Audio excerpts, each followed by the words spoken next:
நதி போல ஓடிக்கொண்டிரு. எந்த வேர்வைக்கும் வெற்றிகள் வேர்வைக்குமே, உன்னை உள்ளத்தில் ஊர் வைக்குமே.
நேற்று நடந்த காயத்தை எழுதி நியாயத்தை விடலாமா? நியாயம் காயம் அவனே அறிவான், அவனிடம் அதை நீ விட்டுச் செல். தோழா, உன்னால் வாடா, உன்னால் முடியும்.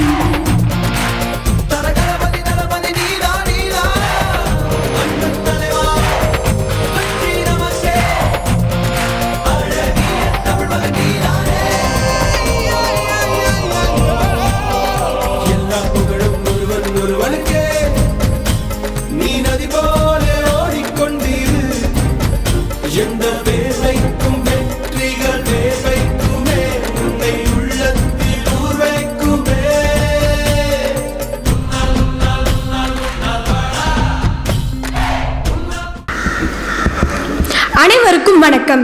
நான் பேச போகின்ற தலைப்பு கண்ணதாசன் ஒரு சகாப்தம். தமிழ்நாட்டின் காரைக்குடிக்கு அருகில் உள்ள சிறுகூடம்பட்டியில் நாட்டுக்கோடி நகரத்தார் குடும்பத்தில் சாத்தப்பன் செட்டியார் மற்றும் விசாலாட்சி ஆட்சிக்கு மகனாக பிறந்தவர் கண்ணதாசன். இவரின் இயற்பெயர் முத்தையா. இவருடன் உடன் பிறந்தோர் 10 பேர். சிறுவயதில் சிகப்பு ஆட்சி என்பவர் இவரை தத்தெடுத்து கொண்டார். அவர் வீட்டில் நாராயணன் என்ற பெயரில் வாழ்ந்து வந்தார். கண்ணதாசன் அவர்கள் 8ஆம் வகுப்பு வரை படித்துள்ளார். அவர் ஒரு பத்திரிகை ஆசிரியர் பணிக்கு சென்ற பொழுது தனது புனை பெயரை கண்ணதாசன் என்று வைத்துக் கொண்டார்.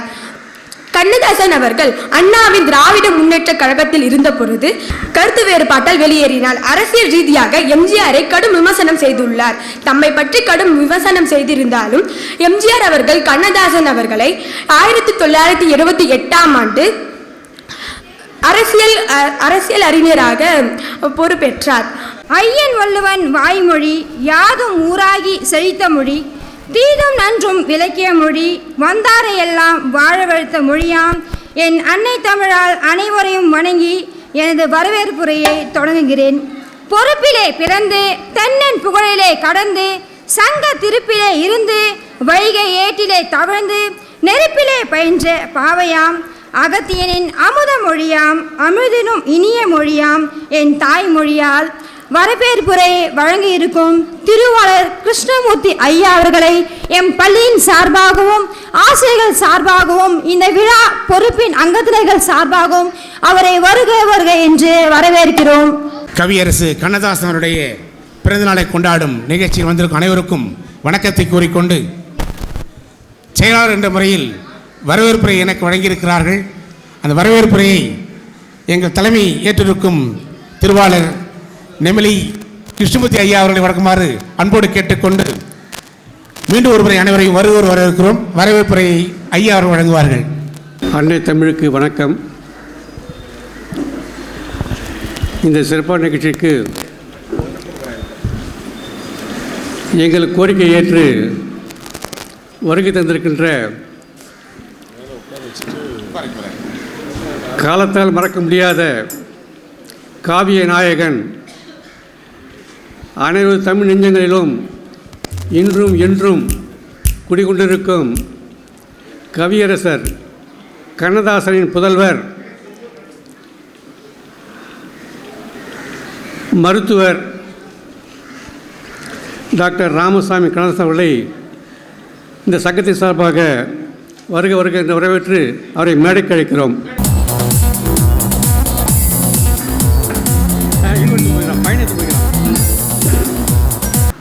நாங்கள் திட்டமிட்ட போது இதற்கு சிறப்பழைப்பில் யார் நாங்கள் இப்போ இது பண்ணாங்க. இப்போ எப்படி 2000 வந்து நூற்றாண்டு வரப்போகுது, கவிதாசன் நூற்றாண்டு வரப்போகுது. அது 2026.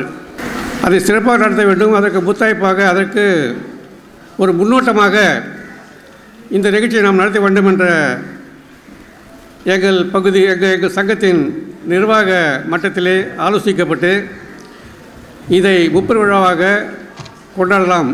அந்த வகையில் இந்த விழாவுக்கு யாரை சிறப்பழைப்பாளர்கள் அழைப்பது என்று ஆலோசித்த போது உடனடியாக எங்கள் நினைவுக்கு வந்தவர்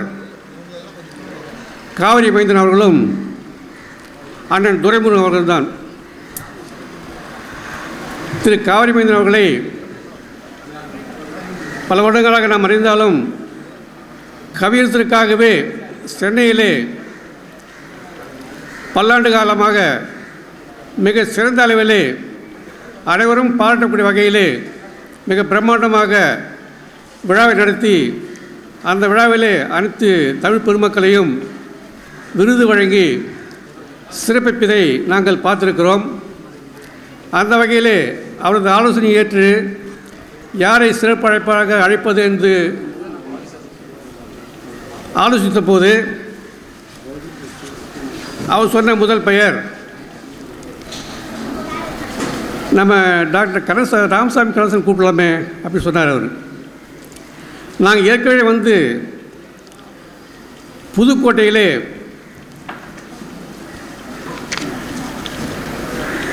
அண்ணன் திருமலை சேகர் மனித தேனி என்ற ஒரு பட்டம் கொடுத்துருக்காங்க. உண்மையிலே அது அவருக்கு பொருந்தும். அவருக்கு வாரம் ஒரு முறை டயாலிசிஸ் செய்து கொண்டு அந்த நிலையிலும் இந்த கண்ணதாசன் விழாவை மிக சிறப்பாக நடத்தி வருடந்தோறும் மிக பெரிய அளவிலே அந்த புதுக்கோட்டை மண்ணிலே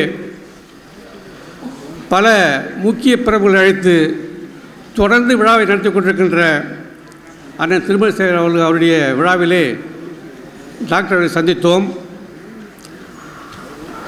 நமது காவிரி மைந்தன் சொன்னபோது உடனடியாக அந்த நினைவுதான் ஞாபகம் வந்தது. அந்த வகையிலே வந்து அவரை சிறப்பு அழைப்பாளராக அழைப்பது என்று முடிவு செய்து நானும் நமது நிர்வாகிகள் வேதியா சார் உள்பட நிர்வாகிகளும் கலந்து சென்று டாக்டர் அவர்களை இல்லத்திலே சந்தித்தோம். சந்தித்து கேட்ட உடனேயே வருவதாக ஒப்புக்கொண்டார். அந்த வகையிலே அவருக்கு நம்ம சங்கம் நன்றி பாராட்ட கடமைப்பட்டிருக்கிறது. அதேபோல் புதுவை தமிழ்ச்சங்கத்தின் தலைவர் கண்டிப்பாக நான் வருகிறேன் என்று இப்போ ஜிவிக்கு ஒரு பாராட்டு பண்ணாங்க. நம்ம பிஐடி வேந்தருக்கு அங்கேயும் சொன்னார். பட் இன்று வந்து அவருக்கு வந்து உடல்நிலை செய்யலாம் போனதால் பல்லு வலின்னு சொல்லிட்டு அவருக்கு ஹாஸ்பிட்டல் இருக்கிறதா வந்து தொலைபேசி தகவல் சொன்னார். எனவே அவருக்கும் நமது சங்கத்தின் சார்பாக நன்றி பாராட்ட கடமைப்பட்டிருக்கின்றோம். உங்கள் அன்பான ஆதரவோடு இந்த விழாவை மிக சிறப்பாக நடத்திட உங்களது அனைவரும் ஒத்துழைப்பு நாடி அனைவரையும் வரவேற்று அமைகிறேன். நன்றி, வணக்கம். இருவருமாக அனைவரையும் வருக வருக என்று கைத்தட்டலோடு வரவேற்று கவிஞர் கண்ணதாசன் அவர்களுடைய மகனின் முன்னால் நாமெல்லாம் இருக்கிறதே ஒரு பெருமையாக கருதுகிறோம். இப்போதைக்கு அவர்கள் பேச வந்த கருத்துக்களை அழகாக சொல்லுங்க. செவிக்கு விருந்தாக ஒரு 3 மணி நேரம் இருக்கட்டும். அடுத்ததாக முந்தி பிறந்தவளே முத்தமிழாய் பழுத்தவளே, முன்பு குமரியனும் கண்டத்தில் செழித்தவளே, விந்த மலை கடந்து நல்லாட்சி செய்பவளே, எந்த பகையாலும் அழியாமல் நீள்பவளே, தரணியில் என்னை ஈன்று தமிழுக்கு ஈந்தவளே, என் தாயே தமிழே வணக்கம். பெற்ற தாயும் பிறந்த பொன்னாடும் நற்றவாவனினும் நனி சிறந்தனவே என்று சொன்ன பாரதிக்கு முதல் வணக்கம், அன்னை தமிழுக்கு மறு வணக்கம். போற்றுதலுக்கும் மரியாதைக்கும் உரிய இங்கு வருகை தந்திருக்கின்ற விருதாளர்கள், போட்டிகளிலே பங்கு பெற்ற மாணவ மாணவியர்கள், மாணவ மாணவிகளுடைய பெற்றோர்கள், உங்கள் அனைவருக்கும் என்னுடைய வணக்கத்தை தெரிவித்துக் கொள்கிறேன். சிறப்பு விருந்தினராக வருகை தந்திருக்கின்ற இன்றைக்கு யாருக்கு நாம் விழா எடுக்கிறோமோ, கவியரசு கண்ணதாசன் ஐயா அவர்கள் 98வது பிறந்த நாள் விழாவை இந்த நெமிலியிலே சீரோடும் சிறப்போடும் ஏற்பாடு செய்திருக்கின்ற அத்துணை நிர்வாகிகளுக்கும் என்னுடைய வணக்கத்தை தெரிவித்துக் கொள்கிறேன். கவியரசனுடைய பிறந்தநாள் விழா கொண்டாடுகின்ற இந்த நிகழ்வில் அவருடைய வாரிசுகள் பலரில் மருத்துவராக இருக்கின்ற ஐயா ராமசாமி கண்ணதாசன் அவர்கள் இங்கே வருகை தந்திருக்கின்றார்கள். அவர்களை இருகரம் கூப்பி வருக வருக என வரவேற்கிறேன். கொஞ்சம் நல்ல கைத்தட்டல் கொடுங்க. ஏன்னா எத்தனையோ வாரிசுகள் அவங்க தந்தைக்கு விழா எடுக்கின்ற பொழுது வருவதே இல்லை. ஏதோ எங்கள் அப்பா கொண்டாடுறீங்களா செஞ்சுட்டு போங்க, எனக்கு வேலை இருக்குது, நான் தொழிலை பார்க்கணும். அவர் ஒரு மருத்துவர், கிளினிக்கில் இன்றைக்கி உட்காந்துருந்தால் சாயந்தரம் மதியம் சாப்பாட்டுக்கு போகிறதுக்குலாம் கூட ஒரு 10,000 ரூபா சம்பாதிச்சுடுவார், குறைந்தபட்சம் ஒரு 5,000 ரூபா சம்பாதிச்சுடுவார். ஆனால் அதையெல்லாம் விடுத்து தந்தைக்கு வந்துடல, தந்தை மகனுக்காற்ற நன்றி அவைத்து முந்திருப்ப செயல் என்பதை போல.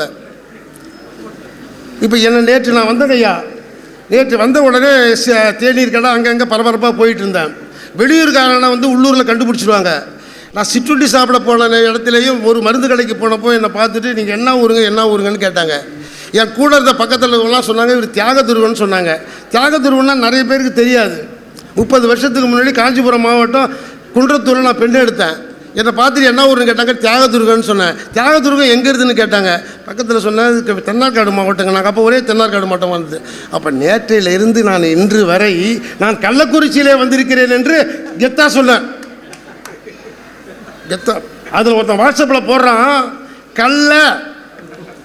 கல்ல அப்புறம் ஒரு டாட் போடுறான், அப்புறமா போடுறான் கள்ளக்குறிச்சின்னா கள்ளசாராயம் காய்ச்சல் இடம் அப்படின்னு போடுறான்.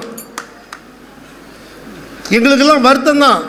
நான் அழுகிறேன் அழுது கொண்டிருக்கிறேன், சிரிக்கிறேன் சிரித்து கொண்டிருக்கிறேன் என்று சொல்வதை போல ஒரு வருத்தத்தோடு தான் நான் வந்திருக்கிறேன். 52 உயிர்கள் நேற்று வரை அநியாயமாக போயிடுச்சு. இன்றைக்கு எவ்வளோ பேர் வருவான்னு தெரியல, 150 பேர் ஆஸ்பத்திரியில் கிடக்கிறான். இதை நான் விசாரிக்கலான்னு 12 கிலோமீட்டர் எங்கள் ஊர்.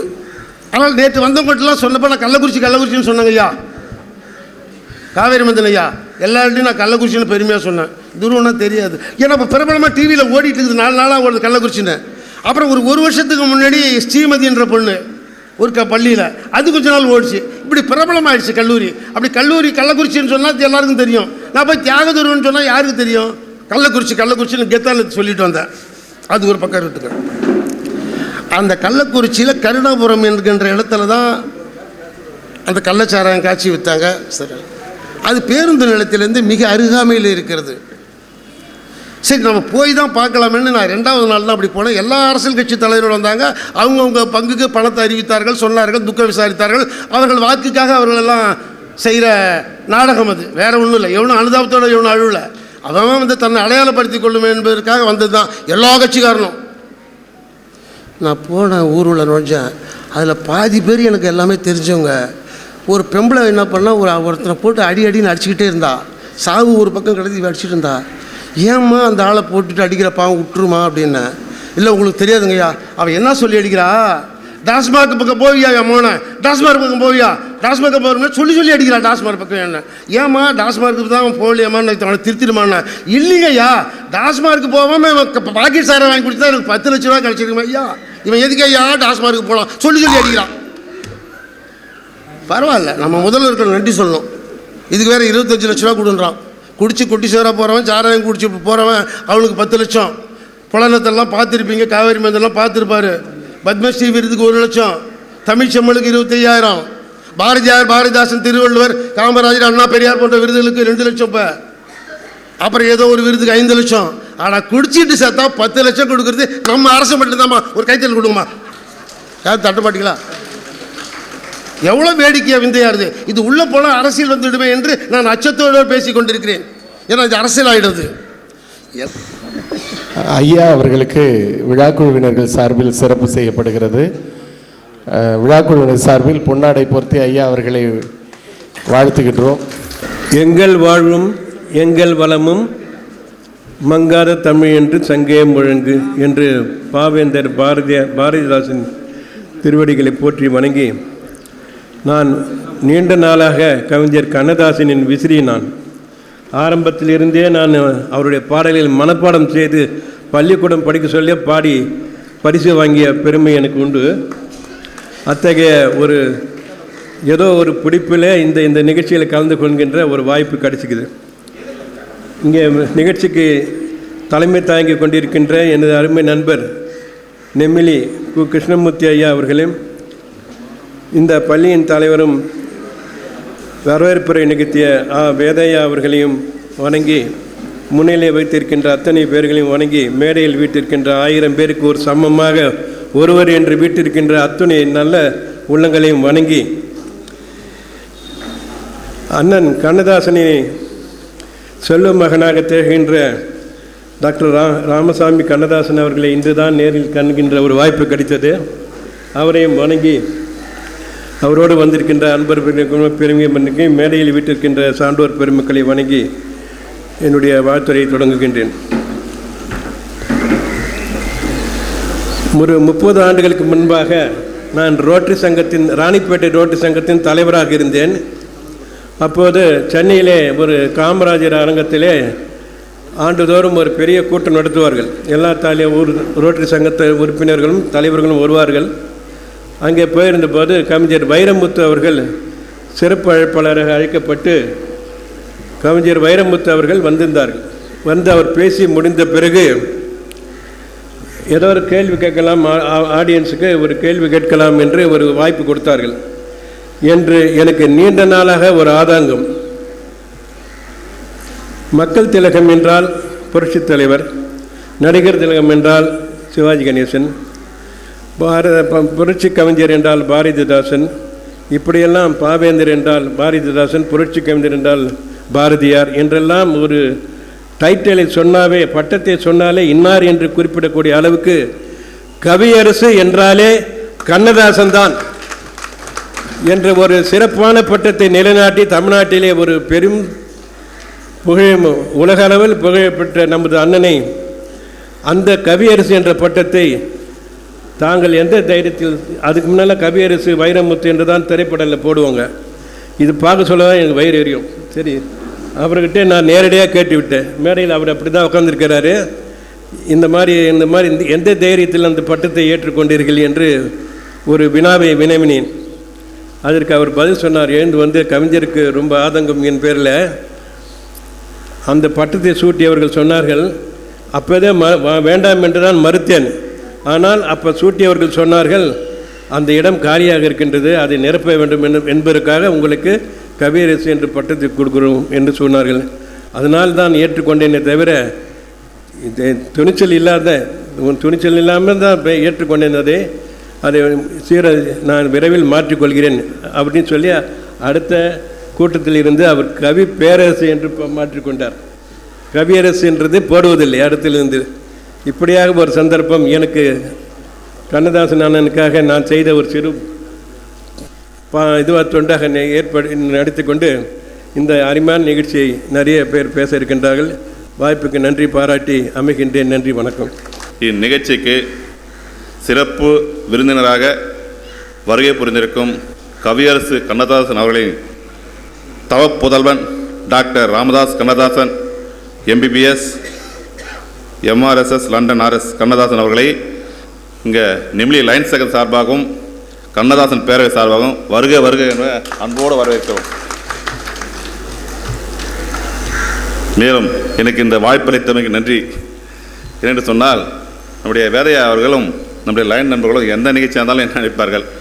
இன்று நான் எதிர்பார்க்கல இந்த கண்ணதாசனுடைய கவியரசு கண்ணதாசனுடைய நிகழ்ச்சிக்கு நினைப்பார் என்று. அவரை பற்றி நீ பேசுறதுக்கு வாய்ப்பளித்ததுக்கு மிக்க நன்றி. மேலும் கவியரசு கண்ணதாசன் பற்றி அவர் சொல்லணும்னா, ஆனால் அது இன்றைய 98வது பிறந்தநாள், அவர் 100ஆண்டு விழாவை இங்கே சிறப்பாக கொண்டாடுக்காங்க. அப்படிப்பட்ட அவர் 1924 ஜூன் 24 பிறந்து 4000க்கு மேற்பட்ட கட்டுரைகள், கவிதைகள், 5000க்கு மேற்பட்ட பாடல்கள் எழுதி தமிழ்நாட்டுக்கு சிறப்பு வகித்தார். ஏனென்று சொன்னால் புரட்சித் தலைவர் எம்ஜிஆர், மக்கள் திலகம் சிவாஜி கணேசன் ஆகியோருடைய பாடல்களை மிக சொற்பமாக அருமையாக எழுதி பாடிய ஒரே தலைவர் நம்முடைய கண்ணதாசன், கவிஞர் கண்ணதாசன் அவர்கள். இன்றும் மக்கள் மனதில் நீங்காம இடம்பெற்றுள்ள பாடல்களை சொல்ல யாருக்கத்தாலும் ஒரு நெஞ்சம் உண்டு நேர்மை உண்டு நிறைய பாட்டுங்க, எம்ஜிஆர் பாட்டு பாடி இன்னைக்கு எடுத்ததுக்கெல்லாம் அவர் கண்ணதாசன். அப்புறம் தான் தெரியும் யார் பாடுறதா இது கவிஞர் கண்ணதாசன் பாடுகிறார். அவருடைய புகையை சொல்லணும்னா சொல்லிக்கொண்டே போகலாம். அவருக்காக இன்று அவர் அர்த்தமுள்ள இந்து மதம் என்று 10 பாகத்தை எழுதினார். அந்த 10 பாகத்தையும் நான் நேற்று தான் ஒரு இதை பற்றி பார்த்து ஒரு பாகத்தை படித்து பார்த்தேன். அவ்வளோ சிறப்பாக எழுதினார். கட்டுரைகள், கவிதைகள், நூல்கள் மற்றும் நிறைய கவிதை எழுதியிருக்கார். அவர் சிறப்பை பாராட்டுவோம். மேலும் இவருக்காக தமிழ்நாடு அரசானது சிவகங்கை மாவட்டத்தில் காரைக்குடியில் அவர் மார்பளவு சிலையும் அவருக்கு ஒரு நூலகம் அமைத்து தமிழ்நாடு கவர்மெண்ட் அரசானது சிறப்பிச்சிருக்கிறது. இவருடைய சிறப்புக்கு மேல் மேலும் மலர வேண்டும் என்று இந்த 100ஆண்டு விழா நடைபெறுக்கும் என்னை அழையுங்கள் கலந்து கொள்ள வேண்டும். இது பேச வாய்ப்புக்கு நன்றி கூறி விடைபெறுகிறேன். நன்றி, வணக்கம். நன்றி சார்.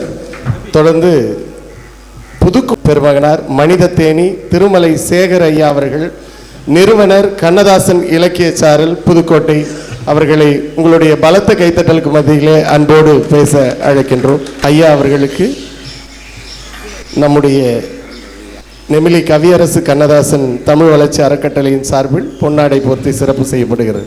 மனிதத்தேனி திருமலை சேகர் ஐயா அவர்கள், நிறுவனர் கண்ணதாசன் இலக்கிய சாரல் புதுக்கோட்டை. நெமிலி கவியரசு கண்ணதாசன் தமிழ் வளர்ச்சி அறக்கட்டளையின் சார்பிலே கவியரசு கண்ணதாசன் அவர்களுடைய 98வது பிறந்த தின விழா,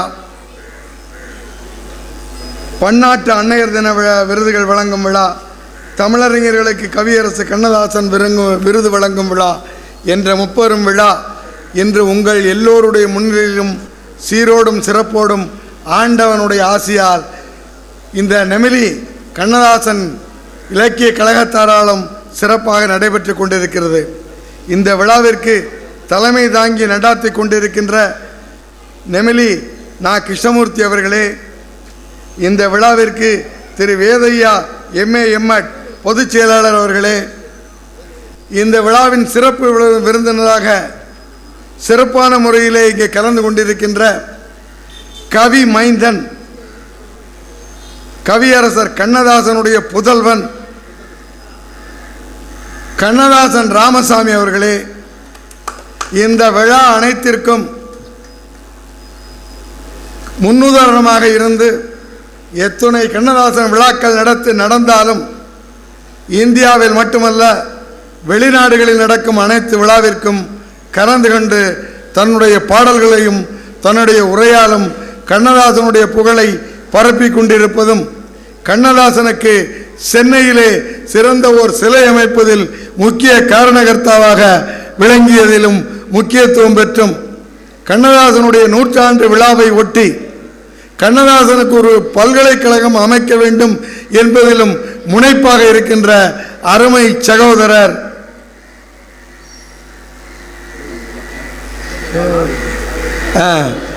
காவிரி மைந்தன் அவர்கள் வயதின் காரணமாக சற்று நினைவுகள் மறக்கின்றது. காரணம் வேற ஒன்றுமில்லை. ஏனால் அவர் எனக்கு ரொம்பவும் நெருங்கிய நண்பர், அவரைத்தான் மறக்கின்றேன். பரவாயில்லை, மன்னித்துக் கொள்ளவும். காவிரி மைந்தன் அவர்களே, இந்த விழா மேடையில் அமர்ந்திருக்கின்ற மற்றுமுள்ள பெரியோர்களே, உங்கள் அனைவருக்கும் என்னுடைய சிறந்தார்ந்த காலை வணக்கத்தினை மெத்த பணிவோடு தெரிவித்துக் கொள்கின்றேன். ஐயா அவர்களுடைய பள்ளி தோழர் திரு அன்பழகன் சார், வழக்கறிஞர் அவர்களை அன்போடு விழாக்குழுவினர்கள் சார்பில் வரவேற்கின்றோம். தமிழ் வளர்ச்சிக்காக அவர் ஆற்றிய அருந்தொண்டினை எடுத்துரைக்க வந்திருக்கின்ற அருமை பெரியோர்களே, உங்கள் அத்தனை பேருக்கும் பெருந்தலைவர் காமராஜர் கல்வி அறக்கட்டளையின் சார்பாக நன்றி கலந்த வணக்கத்தை உரித்தாக்கிக் கொள்ள கடமைப்பட்டிருக்கின்றேன். உள்ளத்தில் நல்ல உள்ளம் உறங்காது என்று சொல்வார்கள். அண்ணன் கிருஷ்ணமூர்த்தியினுடைய உள்ளமும் அருமை சகோதரர் வேதையானுடைய உள்ளமும் எப்போதுமே உறங்காது. ஏதாவது ஒன்று செய்துட்டே இருப்பாங்க சமுதாயத்திற்காக. அண்ணன் கிருஷ்ணமூர்த்தி அவர்களை எடுத்து பார்க்கின்ற போது சமய தொண்டிலும் சமூக தொண்டிலும் என்றென்றும் தன்னை அர்ப்பணித்து பணியை ஆற்றிக் கொண்டிருப்பவரை யாராலும் மறுக்க முடியாது.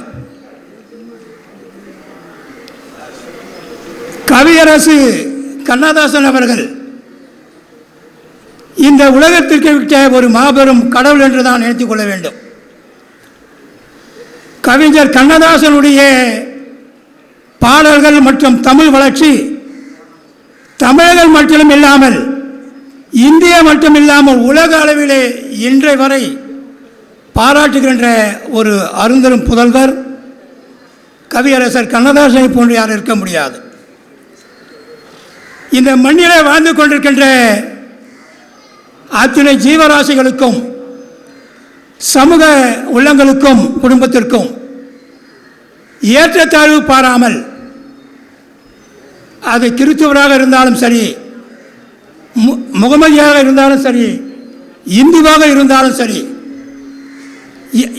ஏற்கனவே வாழ்ந்த மனிதனுக்கும் இப்போது வாழ்ந்து கொண்டிருக்கின்ற மனிதனுக்கும் வாழப் போகின்ற ஒரு மனிதனுக்கும் பொருந்தக்கூடிய என்றென்றும் அழியாத ஒரு பாடலை கவியரசர் இந்த நாட்டுக்கு அர்ப்பணித்திருக்கார் என்று சொன்னால் அது மிகையாகாது.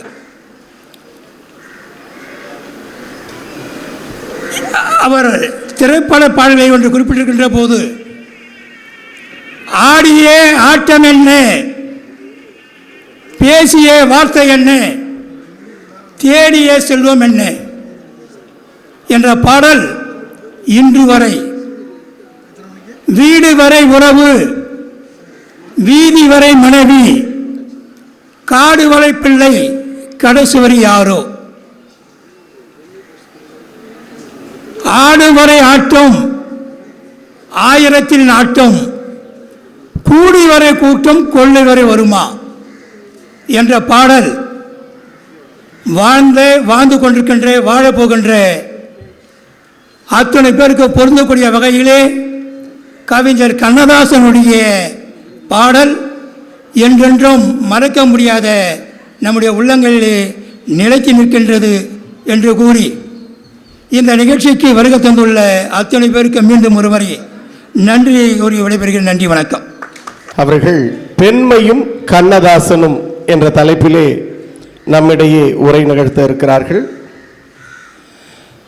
நெமிலி கவியரசு கண்ணதாசன் தமிழ் வளர்ச்சி அறக்கட்டளையின் சார்பில் அம்மையார் அவர்களுக்கு பொன்னாடை போர்த்தி சிறப்பு செய்கின்றோம். திருமதி விஜயா வேதையா மேடம் அவர்கள் கவிதாயினி மஞ்சு என்கிற மஞ்சுளா காந்தி அம்மையார் அவர்களுக்கு பொன்னாடை போர்த்தி சிறப்பு செய்கின்றார்கள். நன்றி மேடம். பெண்மையும் கண்ணதாசனும் இதோ உங்கள் முன்னால் வழங்குபவர் கவிதாயினி இரா மஞ்சு அவர்கள். அனைவருக்கும் அன்பு வணக்கம். முத்து மொழியாம் எம் முன்னோர் கண்டெடுத்த சொத்தாம் என் செந்தமிழ் சொல்லி நிற்கும் இன்தமிழ், தித்திக்கும் தேன் தமிழ் திகட்டாத தேன் தமிழ், எத்திக்கும் எழில் சேர் என் தமிழ் அன்னையை வணங்கி துவங்குகிறேன்.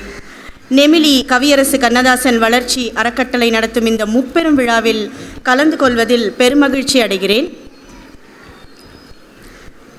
பெண்மையும் கண்ணதாசனும், அதிலேயே கவியரசருக்குள் ஒரு கவியரசி என்ற ஒரு புதிய வித்தியாசமான தலைப்பில் தங்களுடன் பேசுவதில் பெருமகிழ்ச்சி கொள்கிறேன். என்னடா இது தலைப்பே வித்தியாசமாக இருக்கேன்னு நினைக்க வேண்டாம். ஒரு கவிஞன் தன் கவிதைகளில் எதை பாடுபொருளாக எடுத்து பாடுகிறானோ அதுவாகவே ஆகிறான். அக்கவிதையை அவன் படைக்கும் அந்த நேரம். ஒரு கவிஞனின் ரசனை அவன் கவிதைகளை ரசிக்கும் ரசிகனை விடவும் மிகவும் உயர்ந்தது. எதையும் பாடும் ஆற்றல் கொண்ட ஒரு கவிஞன் அதுவாகவே தன்னை உணர்ந்து பாடுகையில் உண்மை உணர்வுகள் வெளிப்பட்டு அக்கவிதை அல்லது பாடல் சிறந்து விளங்கும். ஆண் கவிஞன் ஒருவனால் பெண்மையின் மென்மையை உணர முடியும். பெண் கவிஞர் ஒருவரால் ஆண்மையின் பலத்தையும் அனுபவிக்க முடியும்.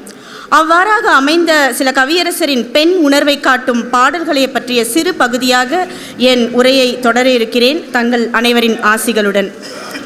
ஒரு பானை சோற்றுக்கு ஒரு சோறு பதம் என்பது போல ஒரு சில பாடல்களை மட்டுமே எடுத்துக்காட்டாக எடுத்து பேச இருக்கிறேன், நேரம் காலம் கருதி. ஒவ்வொரு பெண்ணும் தம் வாழ்நாளில் கட்டாயம் தன் கணவனை பார்த்து கேட்கும் ஒரு கேள்வி, ஒரு பொண்ணோட கஷ்டம் உங்களுக்கு புரியுமா என்பதுதான். பெண்ணின் உணர்வுகளையே புரிந்து கொள்ள ஒரு ஆணுக்கு சாத்தியமில்லை என்கிற போது, பெண்ணின் உணர்வுகளை தன் கவிதை வரிகளில் ஒருவரால் அற்புதமாக வெளிப்படுத்த முடிகிறது என்றால் அதிசயம்தானே. இரு பாலருக்கும் பொதுவான உணர்வுகள் பல உண்டு என்றாலும் அதையும் கூட ஒரு பெண் உணர்வது வேறு மாதிரியும் ஒரு ஆண் உணர்வது வேறு மாதிரியும் இருக்கும் அல்லவா.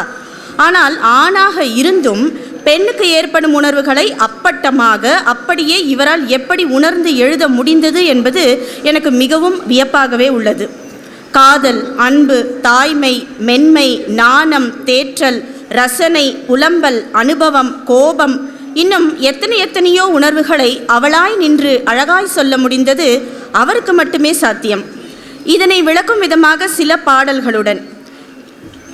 இந்த பாடலை பிடிக்காதவர்கள் யாருமே இருக்க முடியாது. வாழ்க்கையில் ஏதாவது ஒரு காலகட்டத்தில் காதலர்களாகவோ கணவன் மனைவியாகவோ இந்த பாடலை கண்டிப்பாக ஒவ்வொருவரும் உணர்ந்து ரசித்திருப்பார்கள். ஒரு பெண் தன் காதலை தன்னவனிடம் வெளிப்படுத்தும் இனிமையான பாடல் இது. என் மேனியில் உன்னை பிள்ளையை போலே நான் வாரியணைப்பேன் ஆசையினாலே, நீ தருவாயோ நான் தருவேனோ, யார் தந்த போதும் நீயும் நானும் வேறல்ல, உன்னை காணாத கண்ணும் கண்ணல்ல, உன்னை எண்ணாத நெஞ்சும் நெஞ்சல்ல என்ற இந்த பாடலில் ஒரு பெண் தன் காதலை காதலனிடம் அவ்வளவு அழகாக வெளிப்படுத்தியிருப்பாள். பிள்ளையை வாரி அணைக்கும் போது ஏற்படும் ஒரு இணையில்லாத உணர்வு பெண்மையால் தாய்மையால் மட்டுமே உணரப்படும் அற்புத உணர்வு அது. தன்னவனை பிள்ளை போல வாரி அணைப்பேன் என்று அவள் கூறும்போது மெய் சிலிர்க்க வைக்கிறதென்றோ. இப்படிப்பட்ட ஒரு உணர்வு, உயிரோட்டமுள்ள வரிகள், இவற்றை எப்படி உணர்ந்து எழுதினார் நம் கவியரசர். அதனால்தான் நான் கவியரசருள் ஒரு கவியரசி என்று வர்ணித்தேன். முன்னதாக நெமிலி ஊராட்சி ஒன்றியம் பெருந்தலைவர் சேர்மன் மதிப்பிற்குரிய திரு பே. வடிவேலு ஐயா அவர்கள் நம் நிகழ்வுக்கு வருகை தந்திருக்கிறார்கள். அவர்களுக்கு பொன்னாடை போர்த்தி சிறப்பு செய்கின்றோம். நெமிலி பேரூராட்சி தலைவர் ரேணுகா தேவி சரண் அவர்களுக்கு அவர் துணைவியார் பொன்னாடை போர்த்தி விடுவிக்கிறார்கள். அவர்களை வருகிறவர்கள் வரவேற்கின்றோம். அன்னை தமிழே, உன்னை வணங்கி இந்த நிகழ்வினை தொடங்குகிறேன். நெமிலி கவியரசு கண்ணதாசன் தமிழ் வளர்ச்சி அறக்கட்டளை நடத்துகிற இந்த 30 விழாவில் என்னையும் ஒரு தமிழ் பற்றாளராக கருதி அழைத்தமைக்கு மிக்க நன்றி சொல்ல கடமைப்பட்டிருக்கிறேன். கவிஞர் கண்ணதாசனுடைய 98வது பிறந்த நாள் மிக விரைவாக 100ஆண்டு விழாவை அடைகிற அந்த நல்ல நேரத்தில் இந்த சங்கத்திற்கு ஐயா அவர்களுக்கு நம்முடைய தமிழ் வளர்ச்சி அறக்கட்டளையின் சார்பாக பொன்னாடை போர்த்தி சிறப்பு செய்கின்றோம்.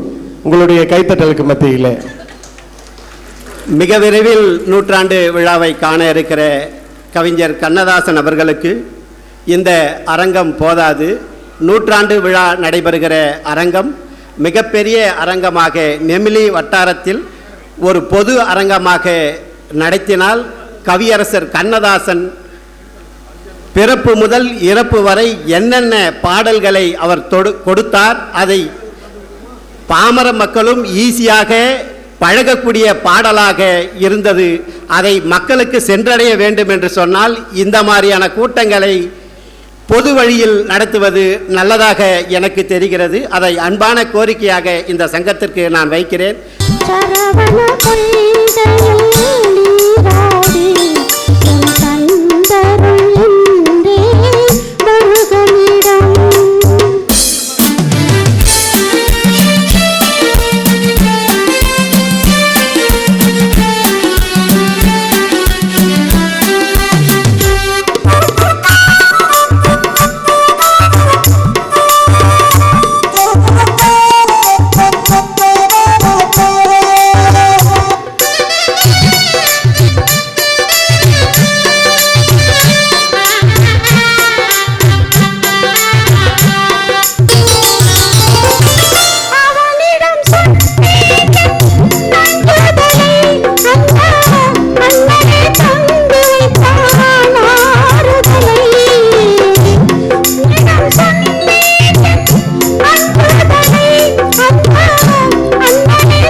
நேரடியாக அந்த ஒளி அதாவது நம்ம திரைப்படத்தில் கேட்டால் எப்படி இருக்குமோ அந்த மாதிரியான குரல் வளத்தோடு பாடினாங்க. அம்மையார் அவர்களுக்கு எங்கள் அத்தனை பேரும் சார்பிலே நன்றி. அடுத்து அழைக்கக்கூடிய பெருமகனார் புதுக்கோட்டை மாமல்லன் IAS அகாடமி நிறுவனர் முதுமுனைவர் திரு செந்தில் முருகன் ஐயா அவர்களை உங்களுடைய பலத்த கைத்தட்டலுக்கு மத்தியிலே அன்போடு அழைக்கின்றோம்.